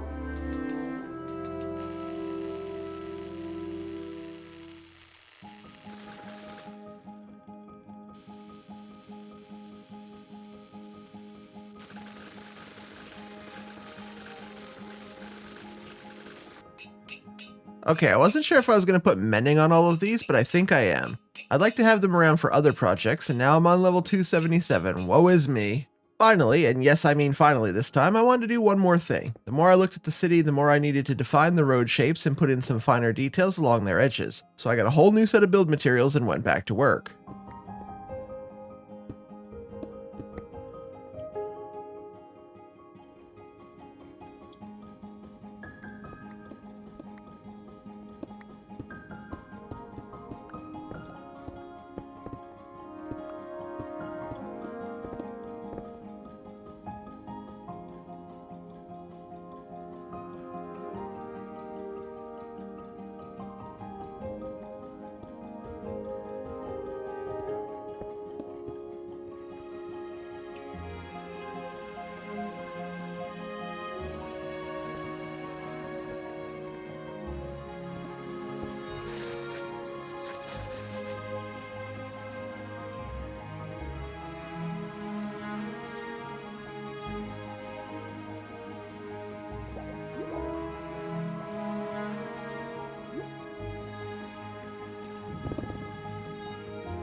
The road edge gave a lot of definition to a fairly unfinished part of the city, and over some of the bridges, and that led me below to finish the bridge supports as well as smoothing the underside of the height changes.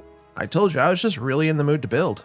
And before I go, I'm going to do just one more thing, no matter how long this takes. This build is missing a deep slate emerald, and I haven't found one in the entire world yet. I know what biomes have emeralds, and I know the main problem is finding ancient cities in deep dark in the mountain biomes below, so brute forcing this seems like the easiest way. Oh, I'm in a savanna now. And this is all mountain, but it's not low enough. I don't see any deep slate. Okay, what about down this way? I see gold. But I'm back in the savanna. Too much deep dark this way. Okay, let's try another mountain. Or maybe this one. Nope, more deep dark and a lush cave here. I'm just gonna go strip mining. This here is deep dark. But this is jagged peaks. So we're back in the mountains, and after marking out the edge of the biome and digging several layers deep,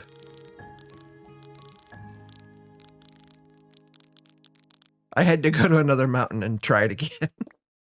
This was not easy.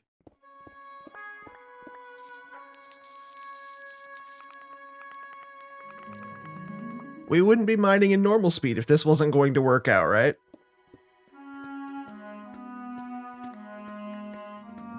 Okay, there it is. Eventually, a deep slate emerald was mine. Okay, I feel relieved. Let's go home. It's day 4420 and I can finally add my deep slate emerald right here. Let's take a closer look at some of the finer details of today's work.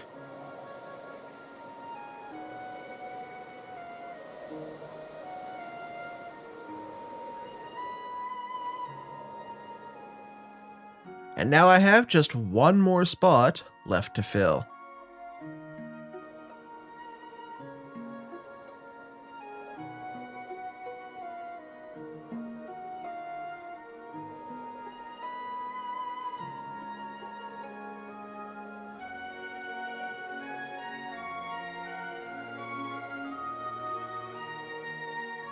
We've done a lot today, but it's time to finally get out of here. I'll see you for the castle build next time. And now I have just one more spot left to fill. Well, you heard the man. We have just one place left to add a major build in my whole city. See this massive area behind me? Today I'm going to build a large castle on top of a fully custom stone hill to finish this space. There are just 574 days before we reach our next major milestone, 5,000 days played in the world, and finishing the city is the top priority, and I still have a lot of work to do. The plan is to build a large man-made stone hill base, a white castle on top, and then a large stone staircase leading up to the heart of the castle. Then I can tie that back into the main road and start to think about finishing the city. And like all good projects, that starts in my main storage. This build's quite large and it will take several thousand stone bricks, stone, cobblestone, andesite, dirt, grass, cobbled deep slate, dark oak, and other blocks to finish. I've also been buying quartz as often as I feel like I can, and I still need 2750 for this build, which nearly drains our entire supply. I also realized when I tried to smelt it into smooth quartz that this smelter no longer works. Let's grab everything else we need now.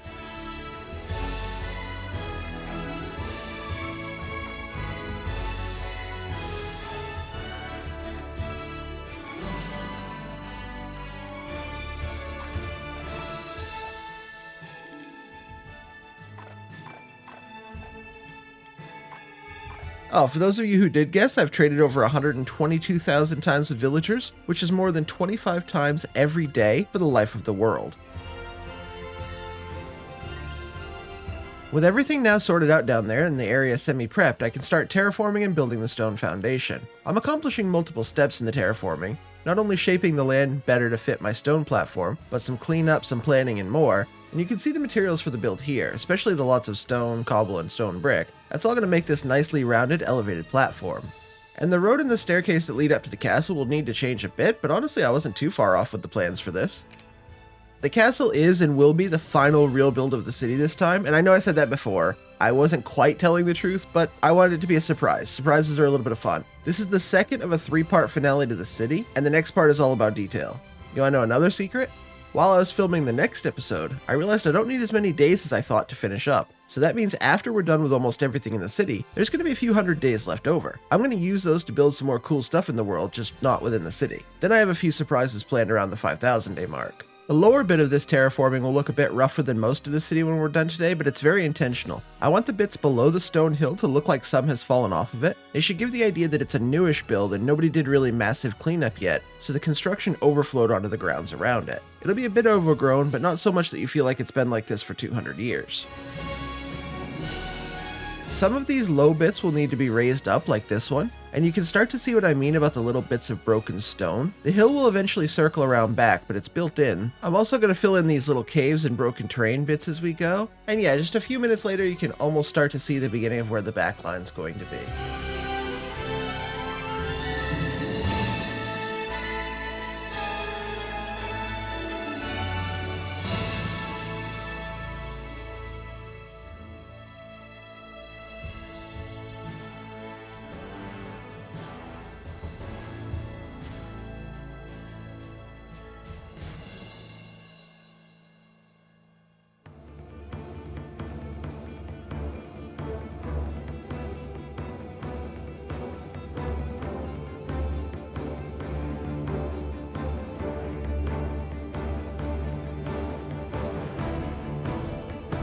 Now that this staircase is actually built, I can finally make the road match up without guessing.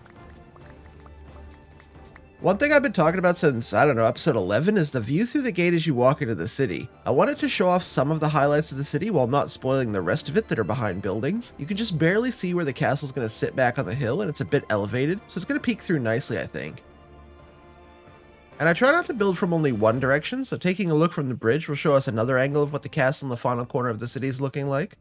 And this staircase entrance is flanked on both sides by these little water pools just at the front door. Stairs can be a pain to waterlog, but this wasn't too bad as I placed blocks below it. A little pre-planning went a long way. And yes, this is Tweakeroo's hand restock. Remember my totem pop? I do.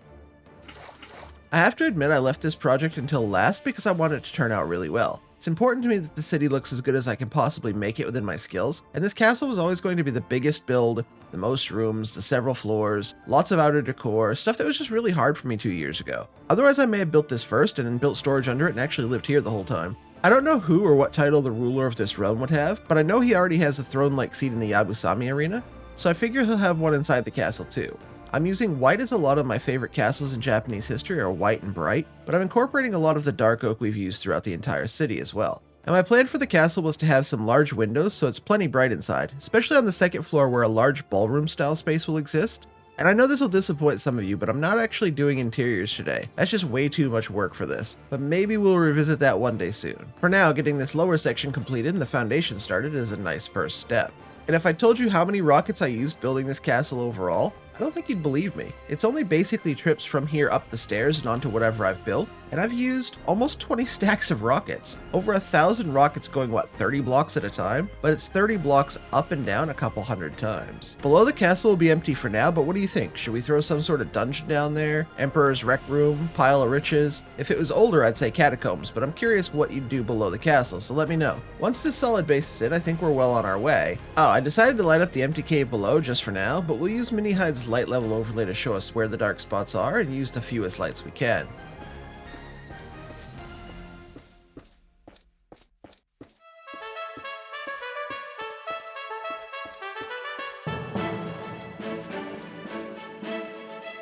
Okay, now we can get the rest of the floor in.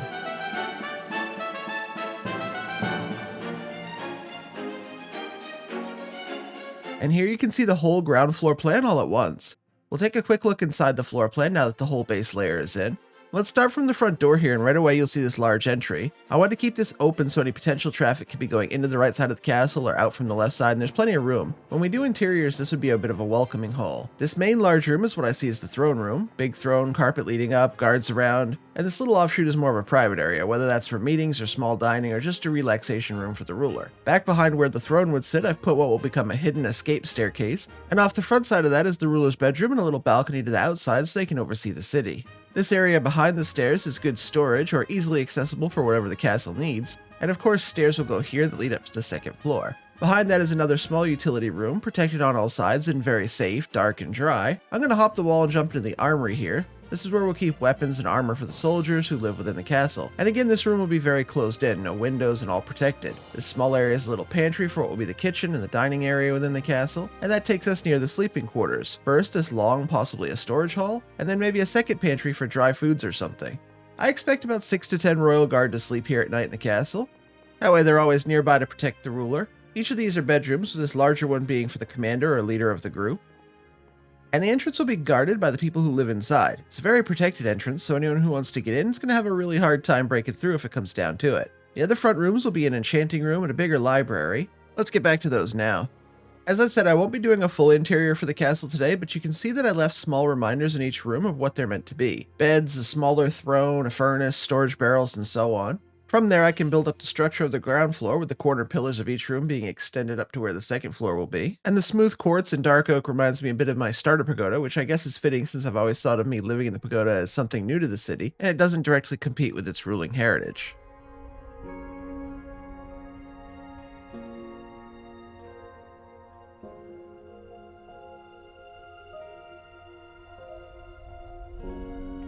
Here I'm starting to make some significant progress on the build. The staircase looks exactly how I want, the hill is a perfect platform for it, and you can really see the shape of the castle starting to grow. And as I mentioned inside, you can see all the little markings of what's going to be here when I do get to the interiors, and I changed a few things up to make it make sense.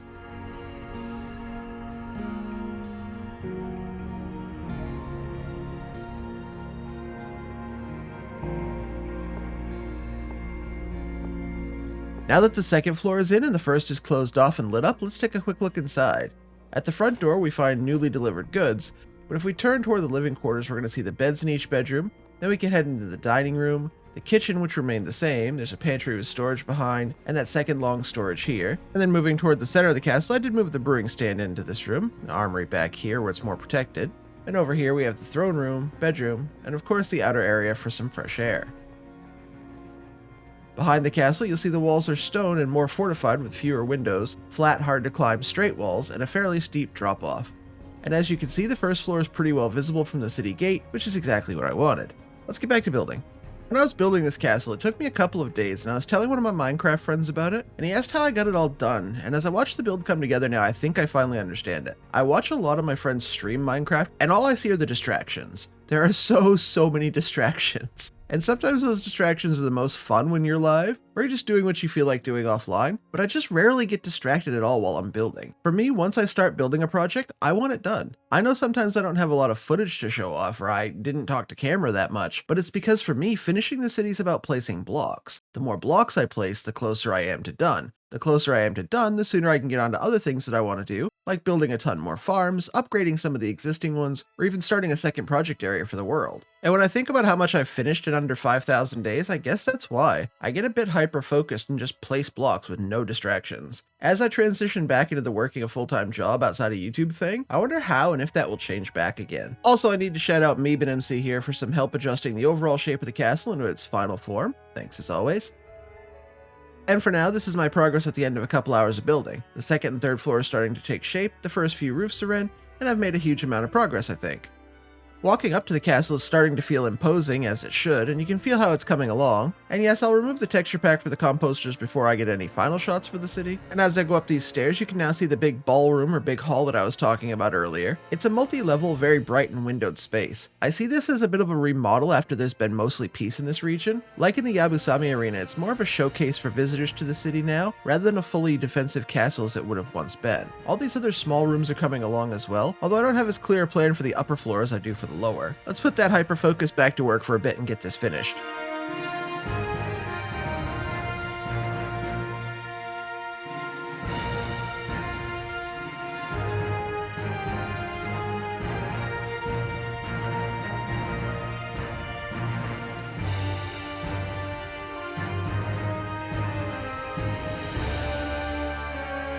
Build is basically in place now, and while I'm not done, I'm super happy with how it's turned out and what it adds to the city. The two large swords coming from it are lightly based on a reference image I saw years ago. I thought it would look pretty sick. I do think they look awesome, and I'm glad I added them in here. And then I went back and added a ton of pink petals, dried grass, and some bushes, other plants, and decor all to get it to this point.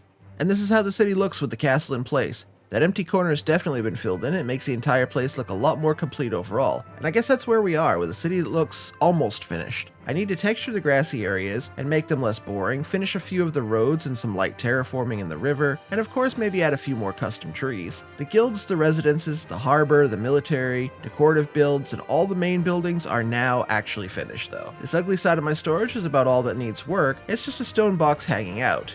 Ew. I'm now very low on quartz, so I took some time to use the bartering farm. And then, as I love to do, I updated the overall city map. And yeah, even on the map, that overhang is bothering me quite a bit. But the new castle finishes up the structure of the city perfectly. From the ships to the residences to the castle and back to the Lego build, I've basically covered the entire area now. So I'm off to the bone meal farm so I can get bone meal for grass, flowers, and other finishing details for the city. And while I'm here, some leaves for more custom trees and some logs as well. I'll see you back at the city for part 3 of the finale and the remaining build details. Today is a very exciting day. After more than 2 years in this world, I'm going to finish my main project, a large fantasy Asian city, which I'm nowhere near at the moment. Now, not all of that 2 years has been spent building. I do have over 150 automated farms in this world and more coming soon, but this is the most substantial solo building project of my life. And no, we won't hit 5,000 days played today. I know I expected that to come in this episode, but we're going to end with plenty of time left. So that means I'll do a lot more farm building, update to 121.9 or 10 or whatever soon, and then finally come back here to finish off the 5,000 days with a special run-up that I already have planned. However, today's the last day I'm spending any real time building in the city, and it's all about the details, and a secret mega project. One of the biggest projects I have left is to cover up that ugly storage overhang that's been looking like butt since about day 1000. So to cover that up, I'm starting a hand-dug perimeter out here in the wilderness so I can gather the almost 30,000 dirt and grass that I need to cover the build. And my levels are going to bounce around like I'm a bunny rabbit today, so I'll try and show you all the changes. First, I went home to make a whole new set of shovels, as being out at the perimeter with just my main netherite shovels, not a super smart idea. Instead of making a couple, I do what I always do and went over the top, crafting a whole shulker of new shovels. And I'm going to put Efficiency 5, Mending, Unbreaking 3, and Silk Touch on all of these, and while I currently have 285 levels, that's about to go all the way down to 0 and beyond. And after buying all of the new books and getting a few existing Unbreaking 3 shovels from my storage, I got to work on the actual enchanting. As I was live streaming all of this, I took the chance to show my chat what the storage overhang currently looks like, and yeah, It's terrible. We are headed out. We're trying to make some shovels so I can dig up 30,000 dirt and grass. So someone told me I enchanted wrong. And I told them they commented wrong. Listen, if you guys tell me, if you say wrong stuff to me, I will tell you off in the comments. It's fine. Yeah, listen, I know what I'm doing here. There's an online tool that I'll try and remember to link in the description that tells you what order to enchant in. I just use that, and you should too. That way I don't put your comment on the screen in a video so we can all point and laugh at it. If you think that's mean, point and laugh at my levels being washed away right here. I was at 285 and now I'm at 194. Okay, I'm at 170. Okay, stop. Okay, now that I'm back to basically no levels, I need to hit the guardians in between each enchanting. That's why we're here, so I can get this part done. There's a lot of other stuff to do today.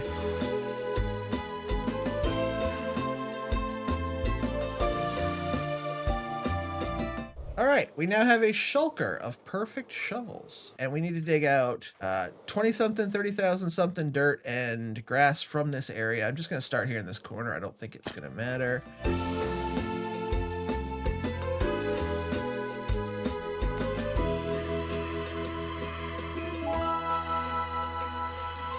I'm back home with all the materials I think I need, and yeah, my first goal is to make sure nobody ever has to see the outside of this again. It's the worst part of the city, so let's start our finale renovations here.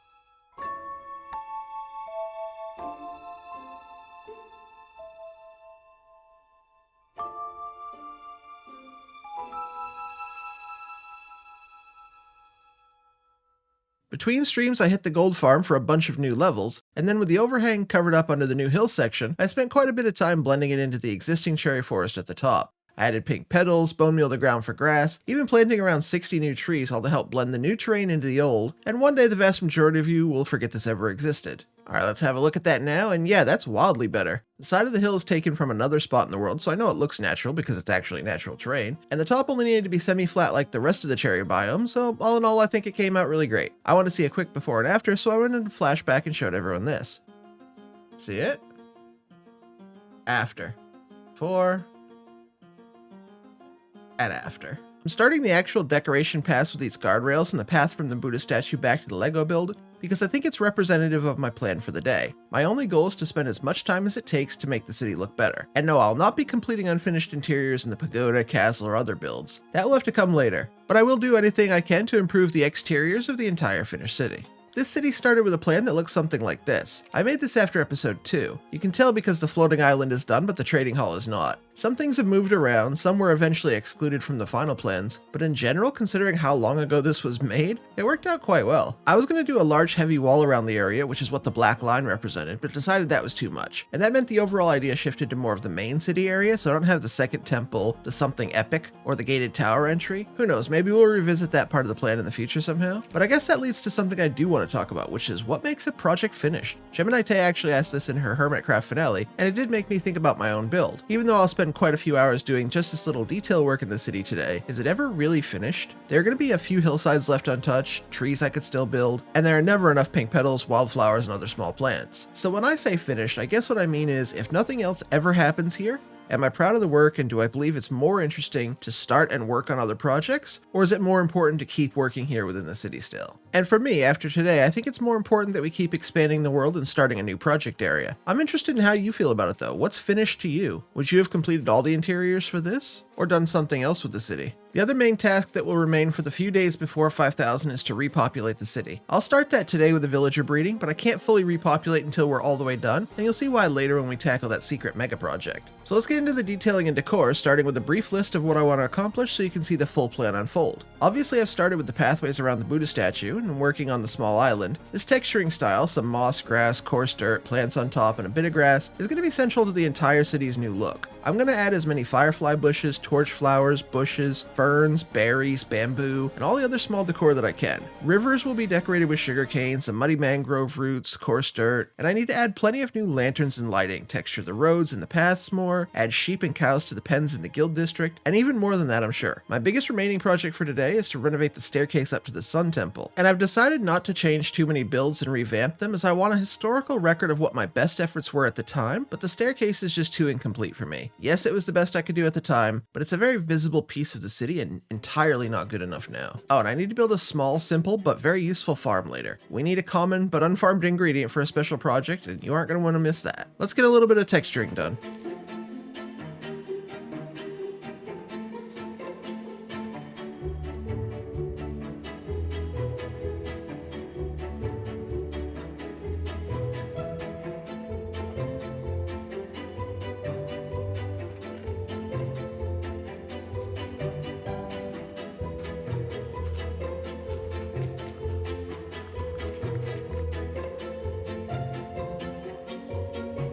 That ground texture took quite a while, but it drastically improved the city overall. Now it's time to grab a couple of sheep and move them into the guild district, if I can find some. Oh, there's one right at home. Okay, I know there's a more secure way to do these boats, but I haven't been able to figure it out yet, so don't mind me while I do this the completely wrong way. If you know for sure how to do these, please tell me. This is not correct, but at least it sort of works. Once we're there, all I have to do is just lower King Bob straight down and the boat will safely touch down, and then I can hop off and deal with the sheep separately. I found a few more sheep behind my pagoda and got them into a boat before I brought King Bob over to carry us all to their new home. And again, I know this is wrong, but we can lower these two down as well, and we're going to have enough sheep for the Shepherd Guild now. I do need to do the same thing for cows for the leather workers, and while they were a bit further away and King Bob is slow, eventually we got 3 moved safely into their new home as well. All hail King Bob! Hail, I say! While I considered my options for what could be next, I kept planting more ferns and hand-placed a lot of shortgrass, berries, firefly bushes, and sugarcane. And here's a quick look at the current city. You can see the riverside textures, the city grassy areas, and all the coarse dirt and moss I've added now. The bamboo, berries, and bushes all give a lot more 3D texture and shadows to what used to be a very boring plain grass.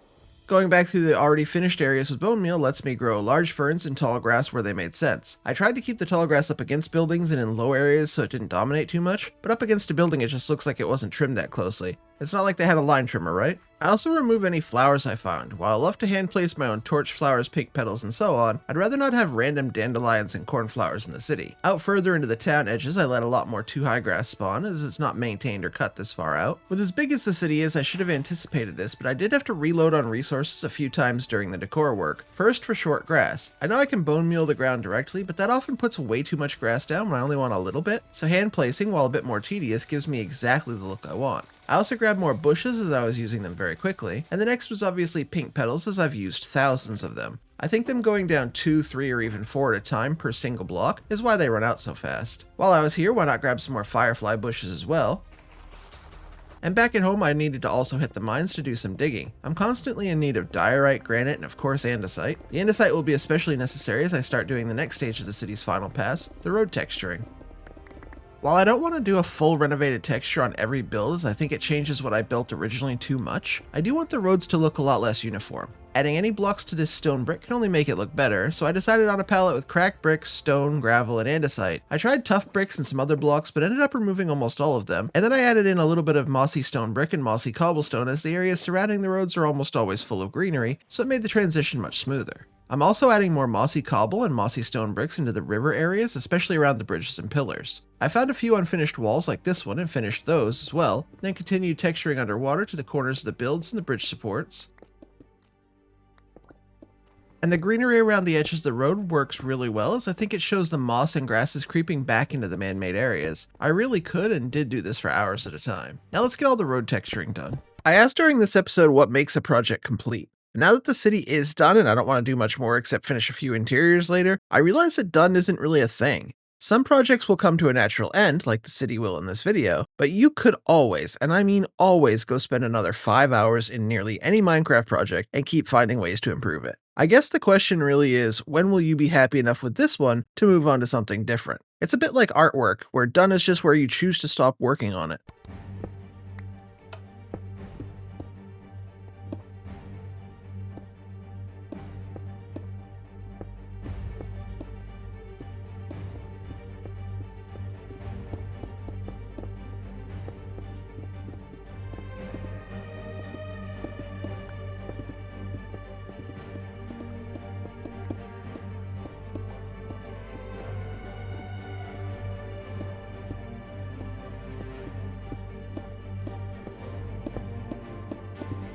With the road texturing pretty much finished, I took some time to turn on Mini HUD's light level overlay and added some lights to make the city safer at night. I already have a combination of lanterns and hanging shroom light city lamps around the city, and I mostly kept that idea going. Adding lanterns to the road edges made a lot of sense, sometimes adding them onto building roofs, and occasionally I even had to make a whole new area to place a lantern where it made sense.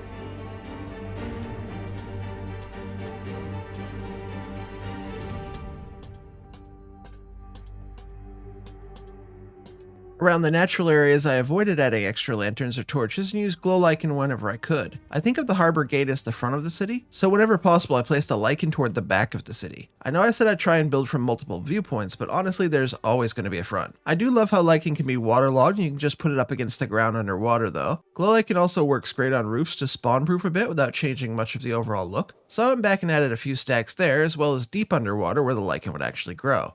All that additional lighting definitely makes this city feel more vibrant at night now. What a change. The floating lanterns have a little twinkle to them too, which is kinda nice.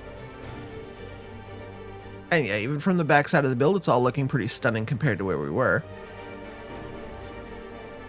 I needed to think a little, so I spent time hitting the gold farm and making more slime blocks. That gave me time to plan our next move, which will be fixing the staircase up to the Sun Temple. Parts of it, like this, are just terrible. I tried, but no, we're not keeping this. It's not smooth to get up there, it's weird, and coming down the stairs you're definitely going to have a rough time. Ow. Ow. Well, I used to have ankles. Okay, let's give this some guardrails, fix the staircase itself, redirect it a bit, and put up some banners, lanterns, and plants to decorate it a bit more.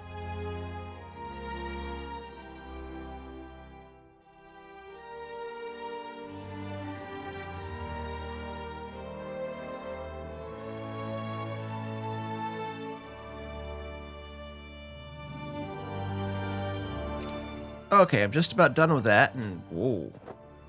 Wow, hold on.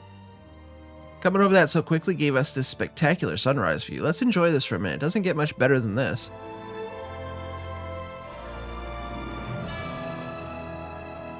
And let's check out the new staircase. The new guardrail sides define the sides much better, make it feel significantly more substantial and safe, and the new stair risers are way smoother. It feels like an upgrade in every way. And here's a quick look in creative, the two staircases side by side. That's what today is about 100%. Next up for me was to start working toward repopulation. While I mentioned earlier that I won't actually repopulate until we're at 5,000 days, I think getting the villagers created now will help that workflow later. I threw them some beds, food, and left for some privacy. And then moving on to our maps, you're going to see significant and interesting change on these today. All that new texture that I spent hours adding, watch it get added to each map. And then of course the storage covering, well, I'll let you see that one. The grass texture is so satisfying to watch though.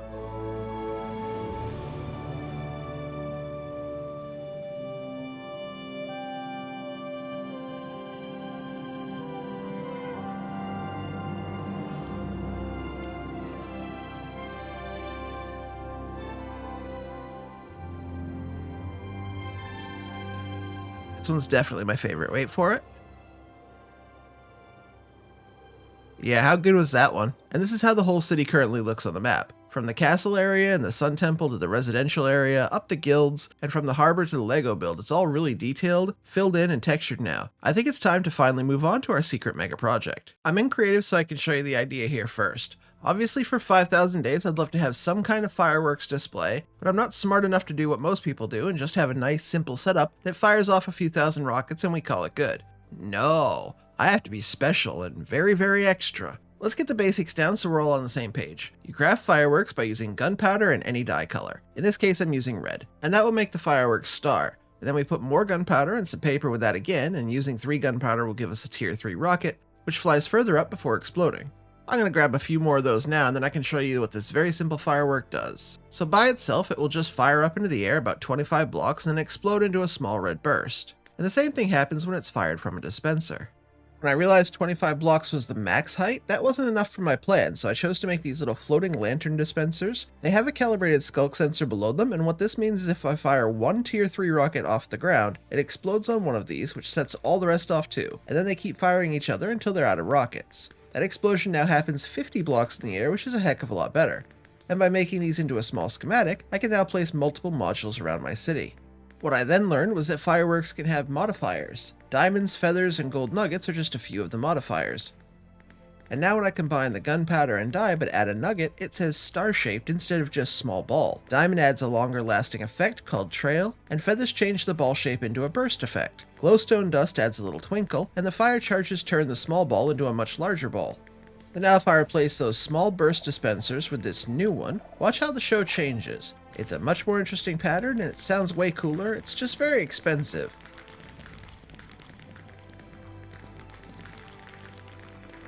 And as we fly back far away from the fireworks, you'll see that the mod I use, which is called I See You Over There, lets me see the fireworks from a long distance away. And finally, this is how it looks with shaders on. The dispensers and the flickering calibrated sensors do a good job at emulating a floating lantern while giving us an incredible added functionality. So because I'm not super smart but I'm happy to grind, here's the plan. We're going to put a module in all the places that I mark with this light blue wool, and just before 5,000 days I'm going to set up the rest of the show and let the fireworks all go off for a massive show, one of the biggest that I've ever seen at least. And then what I expect to happen are bursts of fireworks in these locations. The first one will be here from the castle, and there's going to be one from the villager hall, a set from the city center, and then this one from the lower guilds, another one from the upper guilds that will be up here, one from the residential area around here, one over the arena, and one over the harbor, maybe around this area, and then one over at the training grounds, all ending up with a show that spans several hundred blocks wide and covers the entire city in celebration. I told you, I'm extra. The biggest drawback to this plan is its cost. Sure, I have the dispensers, but not the calibrated skulk sensors or even enough sensors to make them. I do have shards and most of the stuff for the modules, and we know I have plenty of gunpowder and paper. Getting the calibrated skulk sensors will take some time, but I do have a warden switch that we made back in episode 11. I've never used it, but hey, today's as good a time as any to start. I never emptied the original city, so I'm sure we can find 100 sensors in here, right? Let's test this warden switch. I don't really want to die now. Okay, that looks like it's working. Let's try one more. Looks good to me. Okay, we're safe to rush the city and clear it out. I'll grab whatever shriekers and catalysts I can as well, and why is it dark? I shouldn't get darkness while the warden switch is on. That's bad. Hold on. I think I just got too close to the actual warden switch. It's an arrow being bounced up and down trying to summon a warden. It's very simple but very effective, but it's scary if you get too close. Yeah, I think I see the pool over there. It's fine. I'm sure some of you are thinking bad things about the warden switch, so let me explain my thinking a little bit. I think it's fun to raid an ancient city with the ever-present looming danger of a warden emerging to kick your butt, if that's the activity you want to be doing. But if you want to run a city versus a warden, that's cool, it's fun, and I'd definitely do it again and again just for fun. It's a bit scary, a bit exciting, I really enjoy it. But for this, I don't feel the need to prove I can do that. I've beaten this city and I've done this once. I got silence down here and tamed the city back then. If you said, well, you can't use a warden switch, it's cheating, then I wouldn't get this city view at all. I'd build a shrieker farm and you'd watch me run that instead. I'll build one of those one day, but for now I'm just compromising. I can visit the city, get the occasional scare when I get too close to the switch, and just accept that I'm not really here to go head to head with a warden today. I'm just here for the sensors. Just know that it's a choice and one that I'm aware of, like Fwip deciding to use TNT duping for only some projects and Impulse getting overwhelming support for his use of TNT duping in the Redstone to Riches series. We all play our worlds how we want. You can gatekeep in the comments, but be warned, I just don't care. My next world will be a pure vanilla playthrough. If you want that, it's coming. But for this, I'm playing by the rules I set on day 0. Anything I want to do to make the best world I possibly can. Thanks for coming to my TED Talk. Okay, that was by far enough sensors to make the calibrated ones I need. And that's the modules themselves basically done. That wasn't too bad, right? Yeah, we haven't even started the hard bit yet, not even remotely. So I decided to make around 40,000 total fireworks for this show. That's going to include over 1,000 diamonds, so I needed to fortune some of that ore. Diamonds are actually the least of my worries. We're also going to need multiple shulkers of fire charges, gold nuggets, 5 different dye colors, and the worst of them all, glowstone dust. The dyes I'm using are red, white, pink, orange, and yellow, and I think they're bright and show up well against the city sky. They also match well with the things I've already built, including the builds with acacia, bamboo, red concrete, and all the quartz. Roses for red, bone meal for white, sunflowers for yellow, and pink petals are pink, and from there I can easily get orange. Aren't we glad I already made all these farms? The glowstone was easily the worst thing to get. I wanted a high percentage of rockets to have that glowstone effect, so we went to the witch farm first and cleared that out. Then I was able to use my 7 clerics over a few in-game days to trade for even more glowstone. That just needs to be fortuned up afterward. It's just a bit of extra work, no big deal. For the fire charges, I was glad I had run the gold farm already, so I could barter for what I need. The simplest way to do this was to start the farm and just stand in the item path collecting all the fire charges I could. And eventually we had everything except, okay, glowstone wasn't the worst. It was by far not the worst.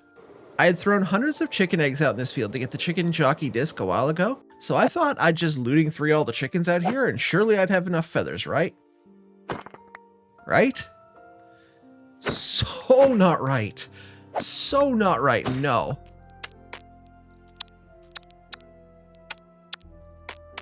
I got about 4 stacks from all of these chickens.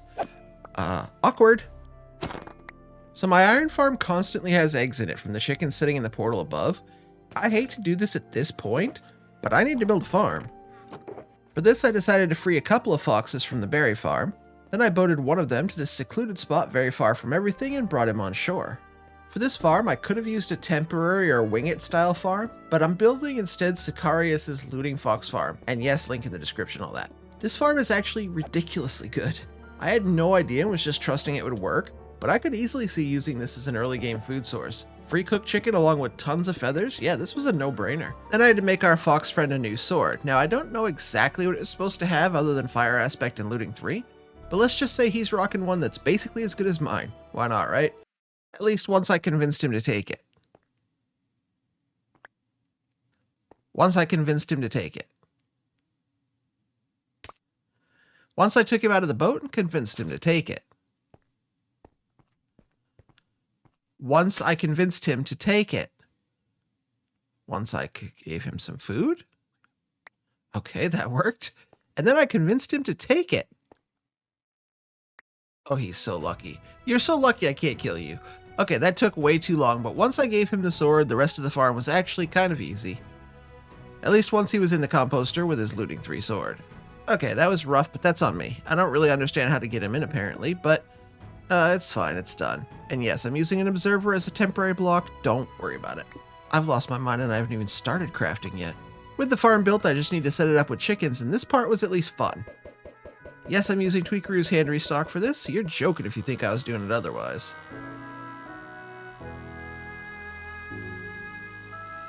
After throwing around 8,000 eggs, and no I'm not kidding, the farm is ready to pearl load and leave to work.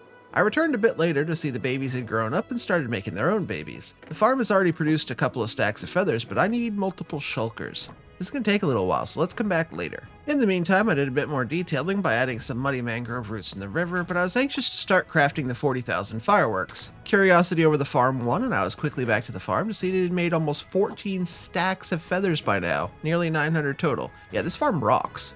I needed a safe, huge, and open space to craft in, so I went down to our storage basement. There I set up all the different ingredients and labeled each one so crafting would be as painless as possible.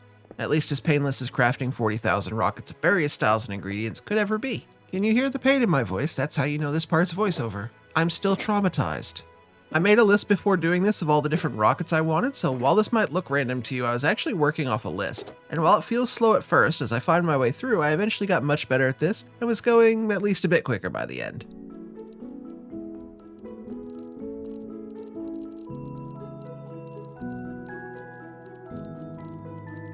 I used all the feathers I had during that crafting and came back to get what I hoped would be the rest. But over the days of crafting, you can see I was out here a few times emptying it out. That should be all the feathers I need, so let's go home.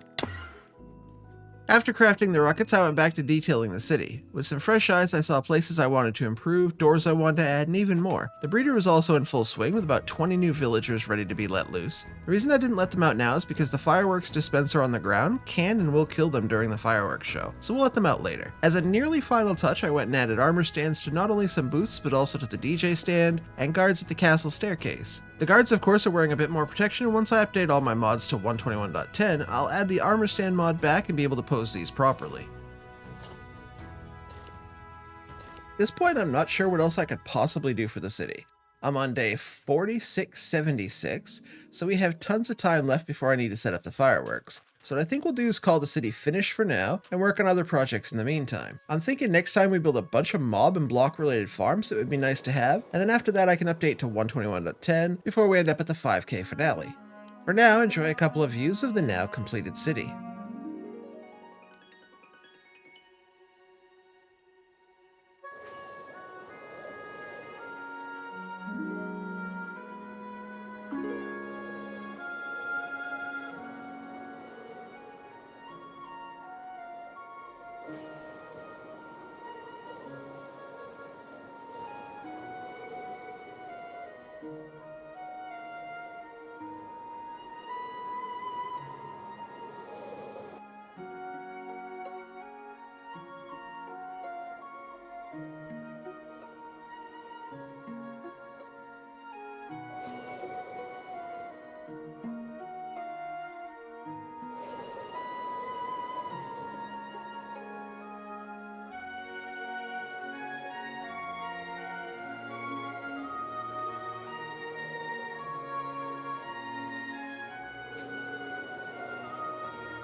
Building this entire city in my hardcore world relies on the 150 plus automated farms and infrastructure that I've already built. We've been heavily focused on building, but with the city nearly done, it's time to put some focus back on the tech by building 9 new farms today, and I've already gathered the materials. Listen, I'm as surprised as you are. The first farm I'm building is a squid farm. This is a no-drain designed by Cami Blank, and like all of today's farms, it'll be linked in the description. I want a squid farm because after updates broke my Wither Rose farm, I have no source of black dye. Black concrete, terracotta, glass, and more rely on this, and grey dye is made from it as well, so it ends up being pretty crucial for building and stuff.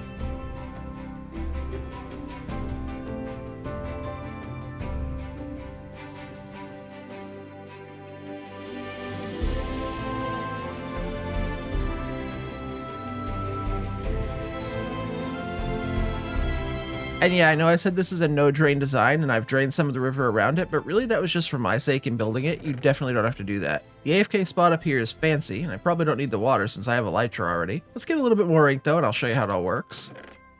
The squid can spawn in these little water sources, and nothing else can spawn within the farm area because of slabs and magma. The AFK spot is perfectly set up to make sure the farm is the only area anything can attempt spawn in, so you end up getting really good rates here for how easy it is. And now I have another solid source of black dye. And speaking of squid, let's move on to glow squid. This one's a little bit harder as glow squid spawn underground. This farm is also by Cami, which is a bit of a recurring theme today, and it works very much the same. Glow squid ink is mostly for aesthetics with glowing item frames, but my primary use is for signs. I find signs a bit hard to read on some types and colors, and glow ink makes them way more readable. I plan to add a bunch of signs to farms after 5,000 days so I can easily remember how to run the complicated stuff, and I can also prepare it for the world download for my Patreon. So I think having a good source is a good idea. I'm going to do a newer, bigger, and way better storage sometime soon, and I think the glow ink will help there too. But I'm tired of ocean diving, so let's finish this one up. With the squid farm, there's no real need to drain around the farm, but with the glow squid farm, I did try to pick a spot that required as little draining as possible. The farm has to be underground though, so it's almost inevitable that at this Y level, there's water somewhere. We definitely want the best rates possible for this little farm, so a bit of simple draining is an easy trade-off, and this is the simple AFK spot for this one. And with this farm, it's pretty easy to get inside and check on the farm or fix any issues. For me, I just find the minecart collection a little slow, so I'm going to grab what's here before we check out our loot.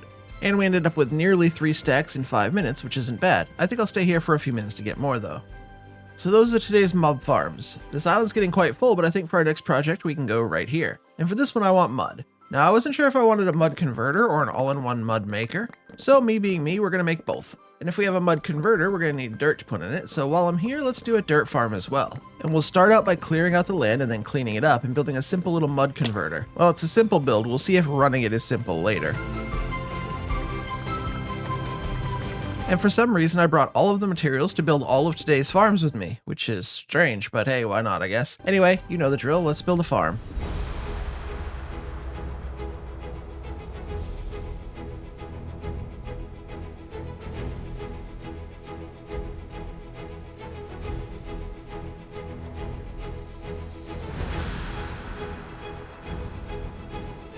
Okay, that should be done. Now if I just add a bottle into each one of these dispensers. I ran this for a minute, but it gave me dirt back. I don't understand. Okay, let's reload it. The bottle's popped out instead of being dispensed. That looks like mud. That's better. And it happened again. And again. Help me! But now I think I understand it.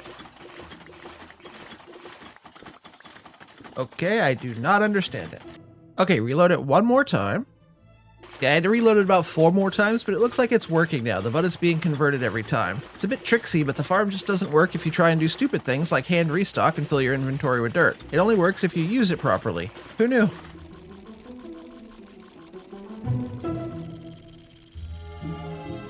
Just a few minutes later, we've converted 3 shulkers of dirt to 3 shulkers of mud. With as much mud as I use, that's a really nice little farm. Now I just need more dirt.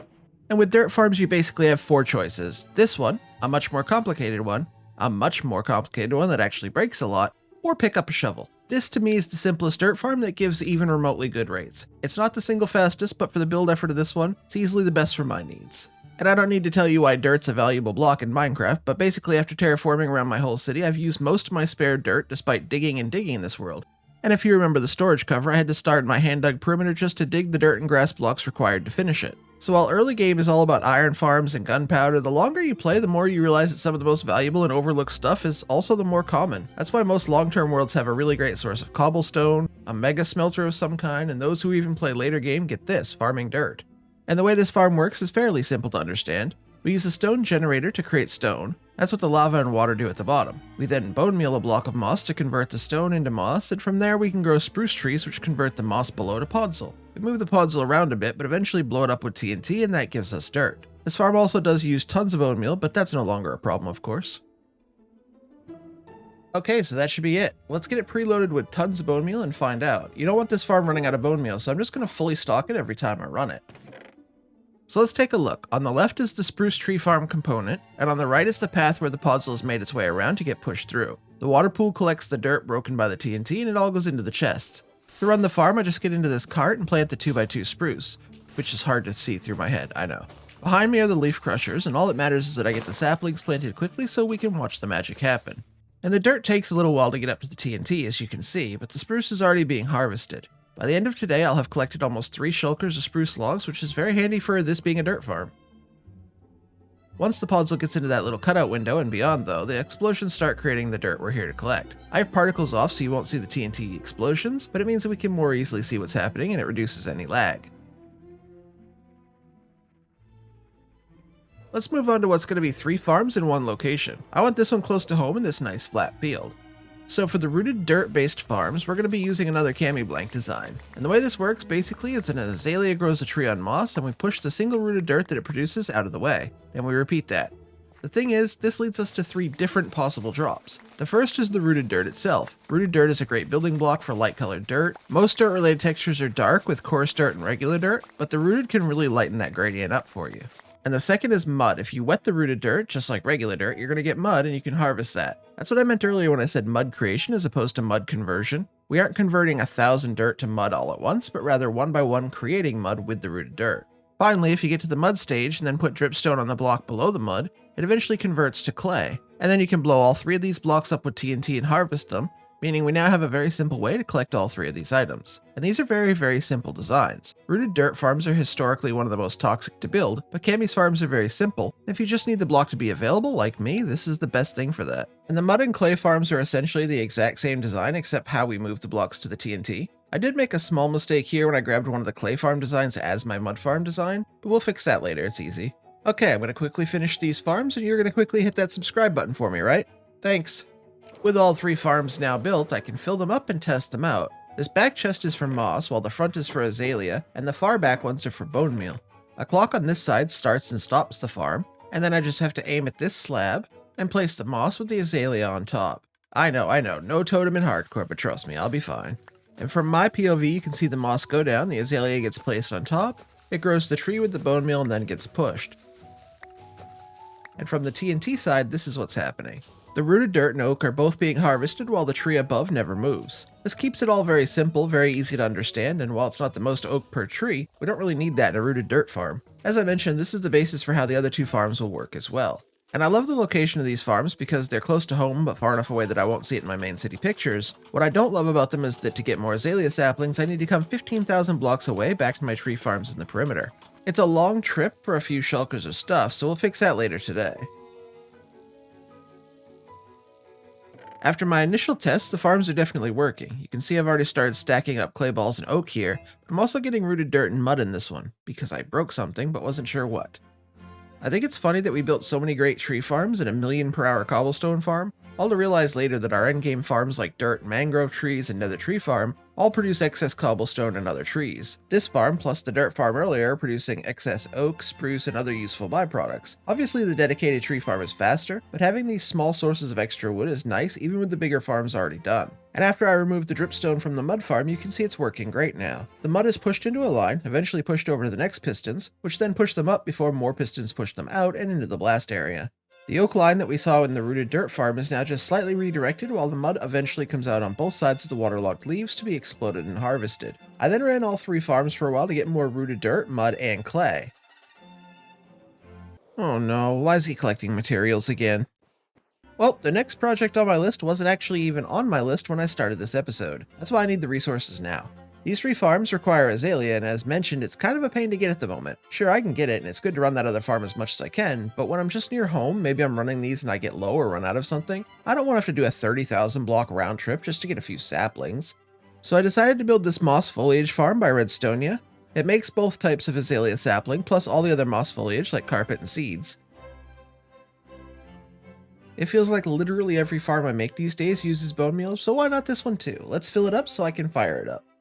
Okay, this is what the finished farm looks like. Redstonia's design is the farm on the inside, not the storage and collection, but everything's looking pretty good, so let's turn it on.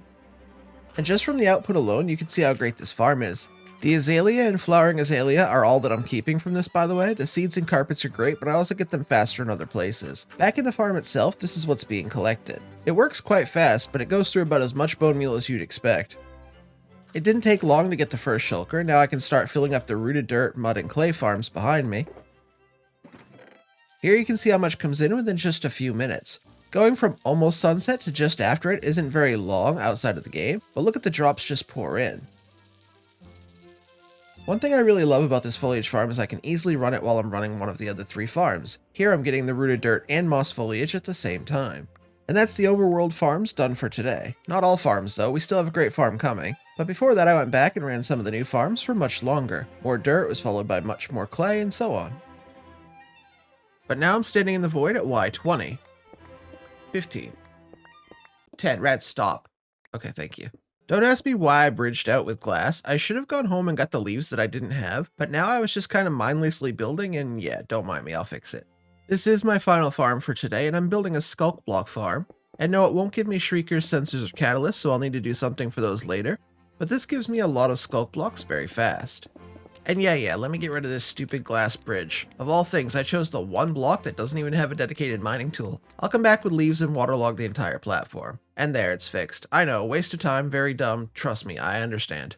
Skulk is a very cool block with a unique texture within the game, so I want to get tons of it. And while I'm building a skulk farm before an enderman farm, which is probably some kind of weird record, they work in much the same way. Like an enderman farm, there's a big spawn pad and drop chute. They're lured by an endermite and fall to where they'll be killed. Unlike an enderman farm, however, I don't get XP for this and no pearls drop. The XP is immediately converted to new skulk from the stone generator at the bottom of the farm, and the endermen drop onto a pointed dripstone that's designed to one-shot them. I simply sit back and mine the skulk as it's formed. This farm's pretty cool because it has some very interesting features like an on-off switch. This completely disables spawning at the top platform, so if you need to work on the farm or simply want it off, it's a very simple thing to do, and I think I'd incorporate this into any one-hit enderman farms I make in the future. And the worst part of making any enderman farm is getting the endermite in place. This is a bit of a long-running joke amongst me and my friends that I hate this so much and they think it's fine. It's not fine, it's awful. What I hate about this is simple.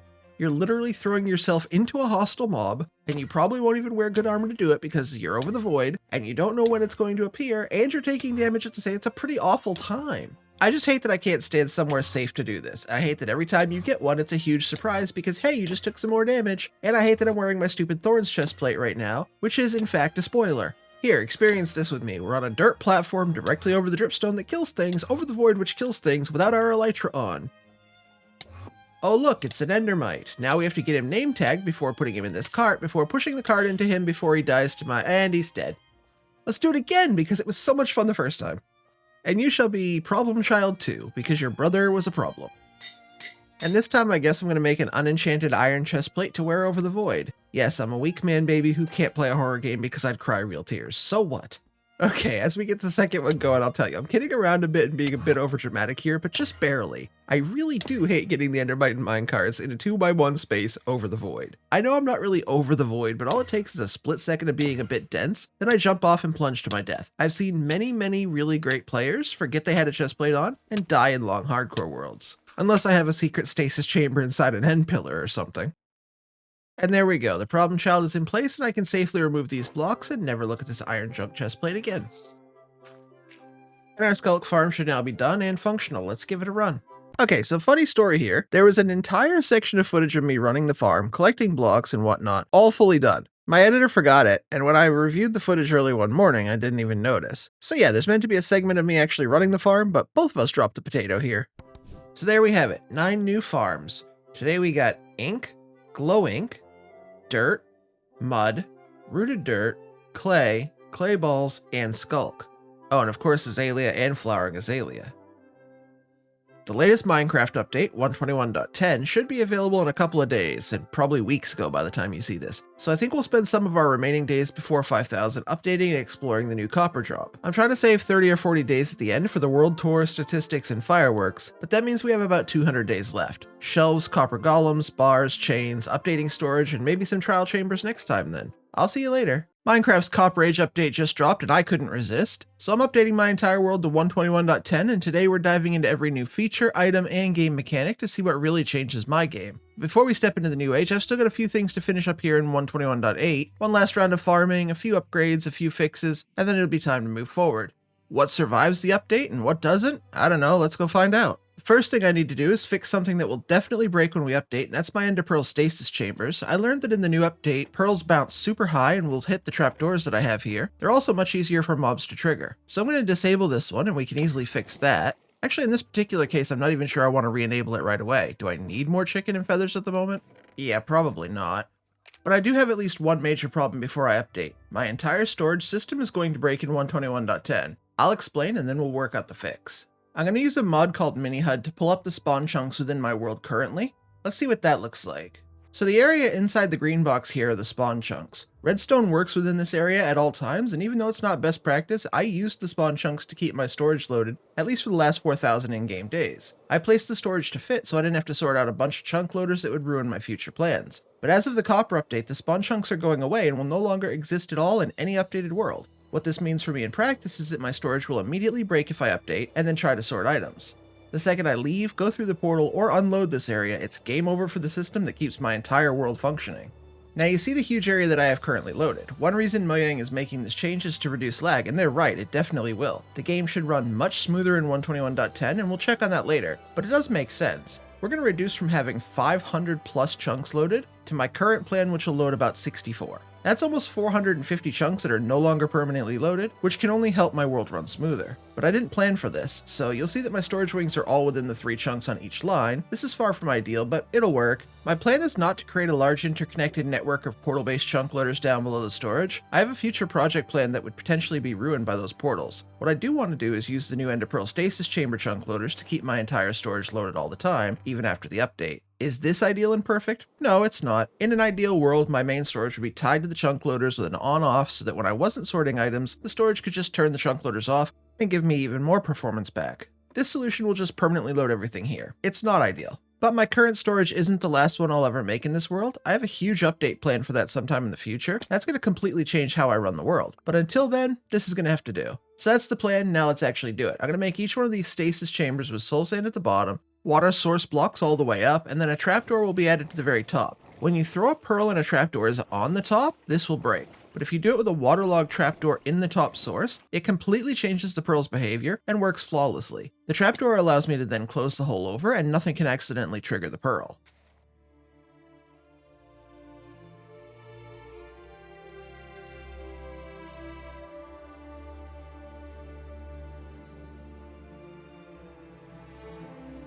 The other preparation I want to make before 121.10 is to remove this old smelter. It no longer works the same. At some point the cart eating on this broke, and I've seen a couple of pretty easy fixes, but it never really felt like it served my needs that well anyways, so it's time for this to go. These chunks need to be loaded, and an extra 400 hoppers, signs, broken mine carts, and such. They're just holding the world back now. I have the new 1728 furnace array, and I'll make another smaller one soon, but not here in the permanently loaded chunks. It always feels strange to take down things I've had in the world for a very long time, but I really do want to keep the world moving forward, so here goes.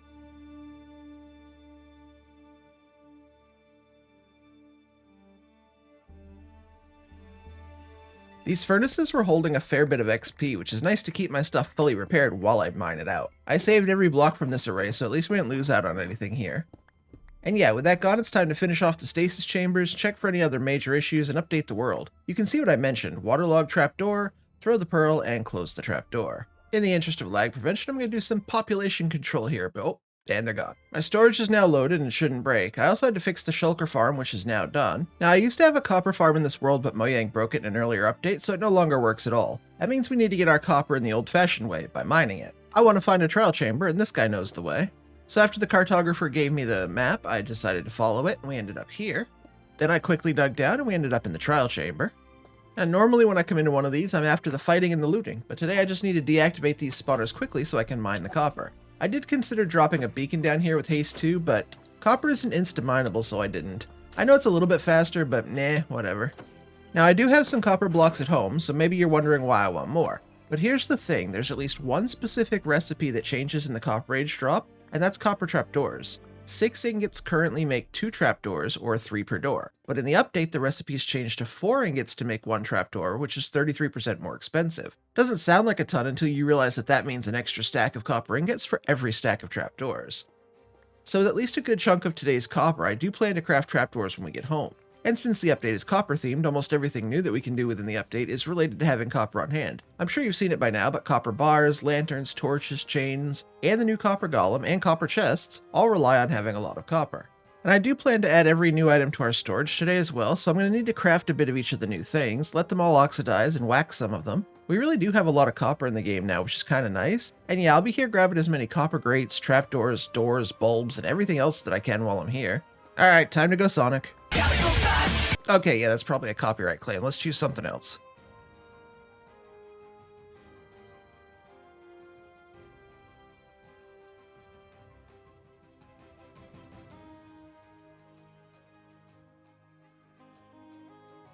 I've now been here so long that the spawners are reactivating for the 3rd time, which I find kind of funny. I do love taking any freebies I can from the trial chambers, but honestly the fully oxidized trapdoors are my favorite. Not only are they expensive, but aging them takes so long.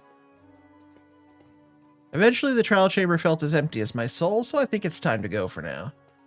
Let's check our loot. Obviously I came away with lots of copper and even a trim template, also this heavy core and plenty of breeze rods. And finally all of this fully oxidized copper, lots of bulbs, and of course the trapdoors I picked up. As I said earlier, I now want to craft up a bunch of stacks of trapdoors. We'll just convert the blocks into ingots first, and there we go. I think I'll be happy with a shulker and a bit of the cheaper trapdoors. That should be fine for now. Finally, all of our prep work is done and we've reached 4,800 days in the world. It's time to update. Say goodbye to 121.8 and hello to 121.10. One thing to note is that in 121.8, our FPS hovered around 110 while standing in storage, with TPS near 50. Now I'm comfortably sitting over 250 FPS. I have the FPS on cap so we can see the difference, and while I know 250 FPS isn't that important, knowing the performance is that much better is important. You can also see the TPS went from around always over 40 to just 15, which is incredible. I guess the first thing we can talk about is that new F3 screen. I've pre-customized mine just a little bit, which you can do with F3 and F6. And here you can turn on or off individual lines, as well as leave some always on, displaying them in the top left corner like MiniHUD does. This is how I have mine set up now. You may need less than this, but I keep FPS, biome, entity counts, the mob information on the SC line, noise router, which is especially useful for erosion. I use that to find trial chambers in ancient cities mostly.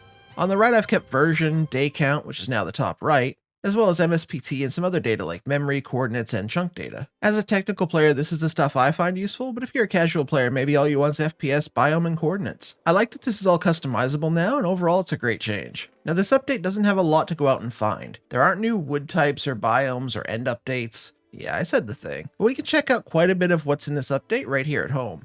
So let's start with the ones we've already talked about, copper trapdoors. Here you can see the new recipe that is 4 ingots for 1 trapdoor or 8 for 2. And that's because the recipe for 6 now makes copper bars, and that makes both of them now match their iron counterparts. I don't mind that it's a little bit more expensive to make them more consistent, honestly. The next thing for us to look at are the new dye icons. These are now the vanilla Minecraft dye icons, and you can see the little bit of canvas or parchment or whatever it's meant to be just under each color. I've been using the Vanilla Tweaks unique dyes for so long that I had to make sure this was the actual vanilla set now, but I like this change a lot. I didn't like the vanilla ones before. Next up is something I'm sure everyone is excited about, whether you're a builder, redstoner, or most other types of players. The new wood shelves are a very cool new item that we can make. I'll get into some of this more later, but there's a shelf for every wood type, and for builders they're going to make your curves even smoother on stair to trapdoor transitions, as well as being really amazing for pillars, wainscoting, and a whole lot of other ideas. You can also put them back to back as a bit of an I-beam look as well. And for redstoners, we can control whether 1, 3, or up to 9 slots trade your hotbar all on one click, which I'll set up in my entrance hall soon. For general players, shelves can be what they're meant to be, storage. But I'm also kind of looking forward to seeing how everyone else uses this. What would happen if a PvP trapper like a Jude Low uses these to bait players to his trap, thinking he's basically unarmed, and then boom, in one click he has a full inventory again? Could be very interesting depending on how he uses it. And I really do love how these smooth this particular shape. I think shelves are a huge win all around. I really can't wait to see how some of the game's best builders use them. I'm not going to focus too much on how this is all organized for me, but I did add each shelf type to its own wood multi-item storage chest, so now I can just throw any other shelves I need to in storage, and it's all set. Okay, back over to the copper now. We have so many new copper items, of course, and I need to get them aging as well. Just to make my storage work, we're going to need a waxed and unwaxed version of each of the new items. So I'm also going to move a few items around in storage, something I haven't done since the first 1000 days when I originally built the storage layout. With the copper nuggets, we'll need those for chains like the iron recipe. We're also going to need them for lanterns. You can of course craft nuggets from the ingot, but you can also smelt down copper armor and tools for them. I know players mostly don't do that with iron or gold, so you might not do it with copper either, but the option is at least there. And now I need to grab some carved pumpkins quickly, and with some sticks also I can make the new armor and tool set. Now technically I don't need these, they're going to be sorted into unstackables whether I have a set in there or not, but I really wanted them in the world anyway. I'm sure I'll find a way to use them on armor stands and whatever else one day. And I'm going to make a few of the new copper torches as well. I really love how these look. And with these I can also craft up the new copper lanterns, and I think those look incredible. Now the last thing I need to do to set up the new update is to get some of the copper golems. I'm not going to do this the easy way though. I want to test some things so I learn more about them. My main plan isn't just to set up a few and see how they work, but I'm going to put about 16 to 20 in this little contained area and let them age naturally. I kind of want to see how they react to each other and then see how they react with fully oxidized blocks near them later. And I want to see if one ages all the way before its peers, or if they're this close do they affect each other. And also before this episode is over, I need to collect one of each statue, waxed and unwaxed at each oxidization level, and I found out some things that you'll definitely want to stick around and learn. I need to collect the copper chests as well, so I can begin the aging process on these separately. I gotta admit, these guys are kind of fun to have in the world. They add a bit of life, even if I do end up using them mostly as statues. I have a few ideas to make them useful at farms, but I think the speed will be an issue. Now I'm pretty sure that's all the new copper stuff in one shulker. I'm overall very happy with the new stuff in this update, but I do wish we had to leave my base to interact with and craft it all up. Oh, and when I went to check on the shulker farm, I happened to see the other new feature, end flashes. I didn't immediately turn those off, don't worry. Yes, I did. Yes, he did. For now, all of the copper bits are placed below storage so they can start aging up. The copper golems are all hanging out and I need to stay in the area, so I decided to keep working on the city. One other thing I should mention is that sheep and wool farms have gotten faster in this update. They changed how fast the sheep will eat and fixed a bug with that. So yeah, if you have an existing farm, the wool will be even faster to come in now. And checking back on our golems after a couple of hours in game, I saw what I expected. They all aged up at the same time. None went to the third stage before every single one of them got to the second oxidization level. The presence of fully oxidized blocks didn't seem to help at all. This means that if you do want to oxidize some golems, your best bet is to put a fully oxidized but not statue one in here with them. That did seem to help, at least as far as my small scale test went. Everything else did manage to oxidize and I added all those items to my storage filters. One of my final projects for today was to test copper golems and see if they were able to make some of my storage problems go away. This 2-tall flower farm fills up with all 4 flower types, and I wondered if this little guy could help keep up somehow. What I found was he would need a lot better constraints and guidance if I wanted this to even remotely work. He tried dropping stuff off in just about every chest on the island except the ones I had in mind. Even when he did manage to bring them to the right chests, this farm is much faster than he is. The copper golems move 16 items at a time, and by the time he does that, even moving in a straight line, the farm had done more than double. I tried to add a second golem, but this kept happening. The next farm I had in mind for the test was the moss farm. I keep the chest organized like this so that the items are easy for me to sort out later, but it's a massive pain, so I hoped a golem here would just move them to the other nearby chests and I could take away sorted materials. After a few minutes, how's the moss guy coming? Well, I think he's okay at this task. He's not perfect, not fast, and maybe not amazing when the farm is turned on, but to be honest, as just a little helper, this was easily the best spot I found for him. I considered my options on using more. At the Guardian farm would be perfect, but the way storage currently is, he's no help. There are just too many chests that would need to be copper chests. Too many drops to sort at his speed, and overall it's just a no-go with this level of storage. My next thought was the tunnel bore. Would it be possible to make a drop chest or 3 or 4, and let a golem sort the items while I kept gathering resources? After running this for 20 or 30 minutes, I can safely say he does keep up at least somewhat decently here, and having the resources organized for me later is very helpful. I think with a few tweaks on how I make him work, this one's a keeper.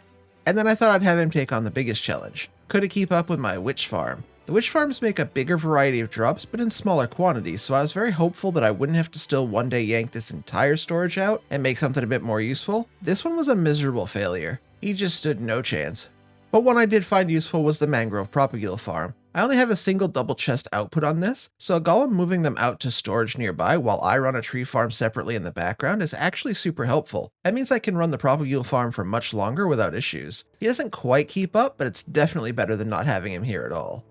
I did say we'd come back to shelves later, and now is later. I'm not sure how I want to use shelves yet long term, but I did want a hotbar swapper set up just as a test, or a reminder that the feature even exists, and I wanted to show all of you. When it's unpowered, each slot can hold up to a stack of a single item, and act like it's meant to, just a storage shelf. You can swap those entire stacks out with just a right click. What I think is more valuable is the hotbar swap. When you power up to 3 sets of shelves, you can simply one-click all of your hotbar items into the shelves, swapping with anything that was already there. I also added a 4th storage shelf here for now, so this is at the front entry. I added a few stacks of rockets near the door to make sure I can top up if I start to leave and realize I'm not ready to fly. And after adding a top and bottom stair here, made it look a little bit nicer, I think this part's now complete.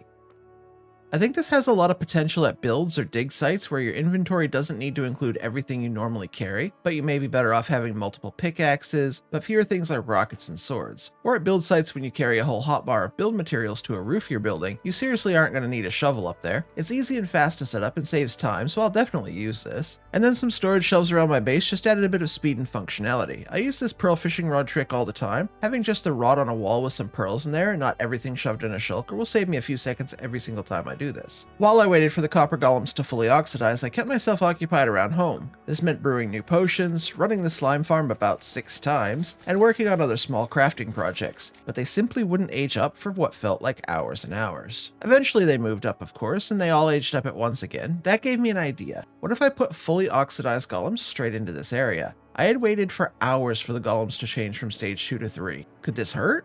Would it help? I added 4 to test this idea, and I noticed that these fully oxidized buddies became statues very quickly. I like that you can pose these guys, and I did move the 4 away from the wall so the rest wouldn't escape, and I left them for a little bit longer, and what I realized was the statues don't help them oxidize faster, but the fully oxidized living golems do. So what I did end up doing was converting more golems directly to the final oxidization level. I honestly think this is the best way and what I'll do from now on. It's very easy to make statues this way, and they change quickly. I posed a few throughout the city and the base and added statues to my storage as well. And yeah, that's what I found out so far. I really like this update. I wish there was more to go out and do, but overall it's a definite winner, especially if you enjoy the steampunk builds. So the next time I see you, we're going to finish the entire city, do a world tour, look at statistics over the first 5,000 days, watch the oversized fireworks show, and finally see sunrise on the morning of day 5,000. I'll see you then. Today's going to be an emotional one, at least for me. We're going to hit 5,000 days. And yep, that's the whole intro. So we're done building in the city, and done with updates, farms, and all the other stuff you do in Minecraft. So what's today about? Today's about celebration. To kick that off, I'm going to update every Patreon member who's signed up as of the time of recording this video. By the time you see it, every last spot in this member hall is full, and I'll have to decide where to put new Patreon members soon. See, everyone who supports the channel gets an armor stand. Some are gold, others are iron, and a few are diamond, and even a couple of netherite. This is our newest diamond member, Gareth, and thanks to Gareth and everyone else in the hall for letting me do what I love for so long. I think doing this before 5,000 days is important because my world downloads are updated every 1,000 days. That means when this episode is done, I'm going to update the world download, and anyone who has access will be able to download the world and come over and visit their own armor stand and check out the entire hall. Some of my Patreon members have been active since the very first day I put the membership online. Some only joined after this episode was filmed. When I built this hall, I never thought it would fill up. Now there's over 120 members here, and I appreciate every single one of you, seriously. Except the one who's making me mine netherite. I'm joking, surely I have netherite. I don't have netherite. Okay, let's go get netherite. I obviously haven't done this in a while. It's down this hole, right? And down these stairs. Maybe I should speedrun a netherite beacon. No, I'm never doing. I'm never doing that. That's just to make sure our good friend Mudflaps is still paying attention. I only speedrun netherite through frame rate changes.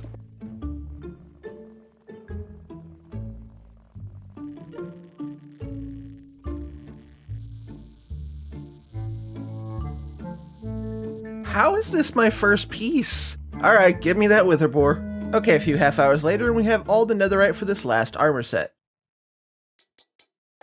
That's still so satisfying to do. Okay, Miss Fancy Pants and Fancy Boots and Fancy Helmet and Fancy Chestplate wearing Fancy Pants. Oh, it's Arissa. Oh, we like Arissa. Thanks for being awesome, Arissa. There we go. And one of those, and that's for you. Look how crazy this place is now.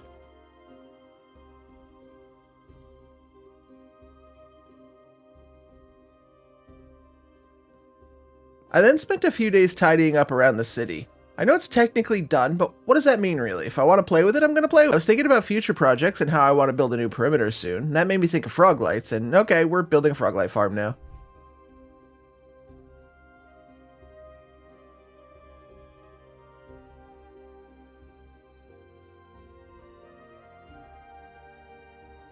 So my Froglight and Magma Cream farm by Fortunate Diamond broke after an update a while ago, and I really like Froglights. I even designed my own Froglight farm a few years ago. But it's a bit outdated now, and I realized there are some fixes I'd like to make, so it's time to make them. The updated Froglight farm will probably become a tutorial in the very near future. 1, because it's better, and frankly 2, because the first one did 150,000 views, and that's really nice. The new version that I'm building here is a mashup of my old design and Elmango's 2-dimension portal-based design. In it, he suspends the large and medium frogs on chains so they can freeze, and the smalls will fall through. It's a pretty genius trick that solves a few of the things in my own original design. So I'm going to suspend the large and mediums on candles. It's ever so slightly better than chains, and putting the medium-sized magma off the floor also lets me use honey now, where before if you used honey in my old farm, the mediums wouldn't touch the snow, wouldn't freeze to death, and would completely stop your farm from working, as a lot of you found out. But freezing them above means we can use honey, and that's really good for the frogs. They cause a lot of lag, and I use a ton of them in this farm. And the new version of the farm is about 20% as laggy as the old one, so it's way better for lower-end machines and worlds that need to squeeze out every last bit of MSBT as well. And yeah, to work on Donut SMP or whatever, but not Bedrock. I've also improved the storage system, shortened the glass tube, eliminated the checkerboard pattern that doesn't work, removed glass from the walls of the main spawn chamber, and protected the iron golems better than ever. It's a lot of change, and it's much better farm than the old version. Getting frogs into the farm has also been drastically improved since my original video. One of my friends suggested I put on leather boots and walk across the top of the snow layer while dragging the frogs behind. They fall through and I don't. It's actually a really genius move. Thankfully, I already had quite a few tadpoles already at home with more than a full shulker, so getting up the numbers to where I want in this farm won't be that painful. What I will do is find a spot near a portal that already links to the roof. Then when they're grown, I can drag them through the roof, collect them, and walk across the roof to the big orange glass box. And then as I explained, I can easily pull them through the snow and into the farm. They fall in, I don't. And then I repeat that with all the rest. I think I'm going to add one more layer of storage and then AFK the farm for a bit.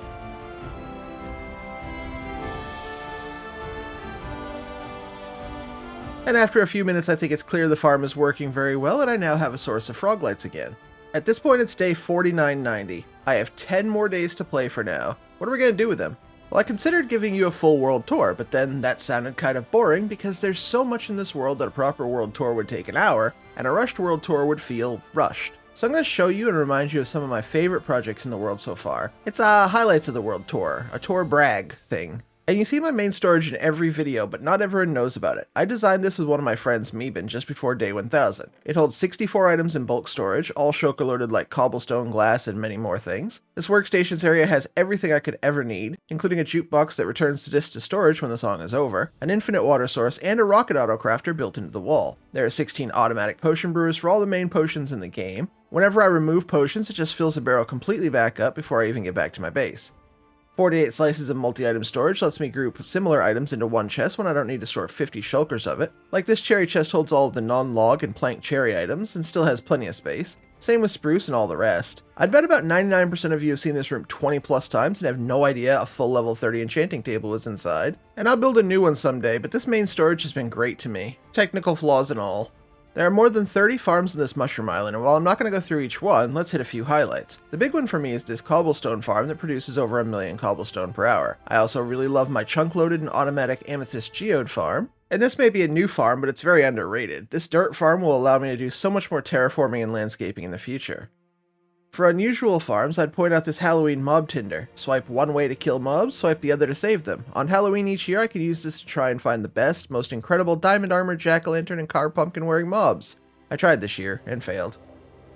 I do love my cobblestone farm, but this resin farm may be just as ridiculous. It makes me more resin in a single night than I could ever use in the entire world. This is my dragon egg drop project. Every subscriber on the channel gets a dragon egg in the world, and I'm shaping them into a huge dragon egg, and then I'll drop that on a monument below when we get 100,000 subscribers. The speed that I build in this world and the amount of deep slate I use wouldn't be possible at all without this 18 module wide tunnel bore. It destroys a huge amount of blocks and is really fun to use as well. I can't do a highlights of the world tour without showing you my tropical fish farm. It was here that we bred the rare blue axolotl after almost 2,000 breeding attempts. Do not ask how many axolotls are in the ocean below this. And this project is what my Twitch chat lovingly calls Rad's Crack. In it are 4 of my biggest projects, a double witch hut farm, a 600,000 per hour creeper gunpowder farm, a 1700 furnace super smelter, and a tree farm for every single wood type and mushroom type in the game. Along with a fast gold farm, I have this 256 piglin automated bartering farm with a bulk storage attached, It eats through a whole shulker of gold ingots in under a minute, and no gold farm ever created can keep up with it. My hoglin farm design, taken to its logical maximum, runs at just over 60,000 cooked pork per hour, and the mob cap is almost always completely full and entirely full of hoglins dying very quickly. For aesthetic builds, I still love my pagoda. It kickstarted the entire series for us and will always be important to me. A few floors are decorated, but most importantly is my office. This is where I keep Loki as well as Loki's portrait, my first copper golem, my first bow, which has about 1 durability left, my first wooden pickaxe, and more memories from the world. These statues were built by a friend who just gave them to me after I finished the pagoda and told me I could use them. We built for 3 hours and it was one of the most fun build sessions I ever had. I like too many things in the city to show off all of them, but I really love how the Buddha statue, the Lego build, the castle, and the restaurant all turned out. And I never really considered myself much of a builder. So you just have to trust me when I say I'm still shocked that I built all of this myself. And in terms of collection, I got everything I wanted, all the armor trims, blue axolotl, and every item in the game, including the basically uncollectible mending infinity bow. And statistically, here's what I've done in nearly 5,000 days.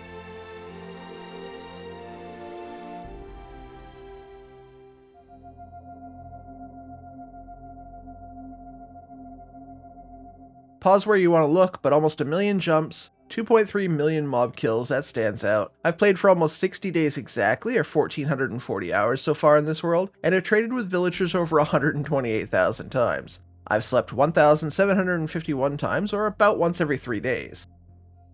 And here are the top mining numbers, as well as all of the mob numbers.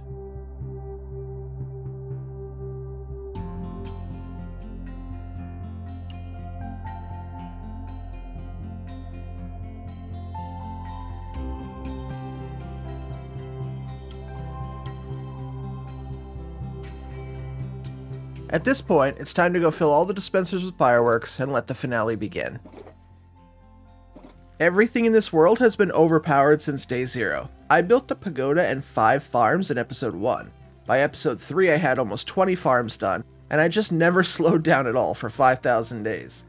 When I planned this fireworks celebration, it was inevitable that my plan would be to outdo anything I had ever seen before, so I give you the largest fireworks show I've ever seen in Minecraft, topping out with over 50,000 fireworks in total, spread across 120 dispensers, almost all completely full, and powered by another 11 dispensers with more than 6,000 rockets in those. There are more than 100 shulkers of gunpowder, a full shulker of diamonds, and much more being flung into the air for this. This show spans from the residential district all the way to the castle, covering the entire city, and from the harbor to the Buddha statue in the top of the guild district. It was truly as much total coverage as I could possibly get. I have some things to say, and this is my last chance in the series to say them, at least for now. First of all, this hardcore world will return. But I'm done maximizing every single second. I'm going to start playing this world and enjoying it and loving it as much as I can, for as long as I can stay alive in it. This is by far the biggest project I've ever attempted, and will be the biggest for a little while. My plan when we resume in the new year is to complete every possible farm. I have a list of over 200 farms, and nobody that I'm aware of in the history of hardcore, or even survival Minecraft in general, has ever completed 200 unique farms. Yes, I'm aware that Tempo completed a bit over 150, and SB says he's built every farm. I have plans for another hub, a second build zone, and way more ahead of us in this world. But this was the best 5,000 days I know how to play. I believe it was one of the most balanced and ridiculously overpowered worlds in the game. We have a beautiful city, more than 100 builds, 100 custom trees, full custom landscaping, and automated farms for more than 80% of every item in the game. Enjoy the night of day 4999 before I come back with one special sunrise.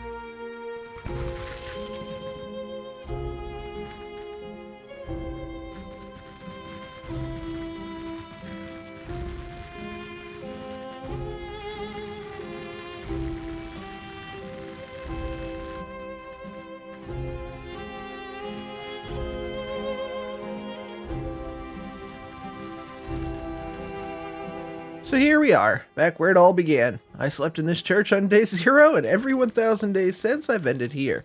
You can hear the fireworks finishing and see the sun rising behind me. I've put the day count on screen so we can watch it roll over together. Over 2 years ago, one of my closest friends said, "You haven't really had a long-term hardcore world yet," and he was right. Because of him, Linksy, Jamal, Zandango, Matt, Comfu, Meeben, Hoof, Liv, and so many others, I decided to build a long-term world that I could really be proud of, and this is that world. I think that's all I want to say. We're ready for it. Wait with me. And so that was 5,000 days in hardcore Minecraft. Thank you so much for watching. I have a lot more planned, so remember to subscribe, and please enjoy these last looks at the city.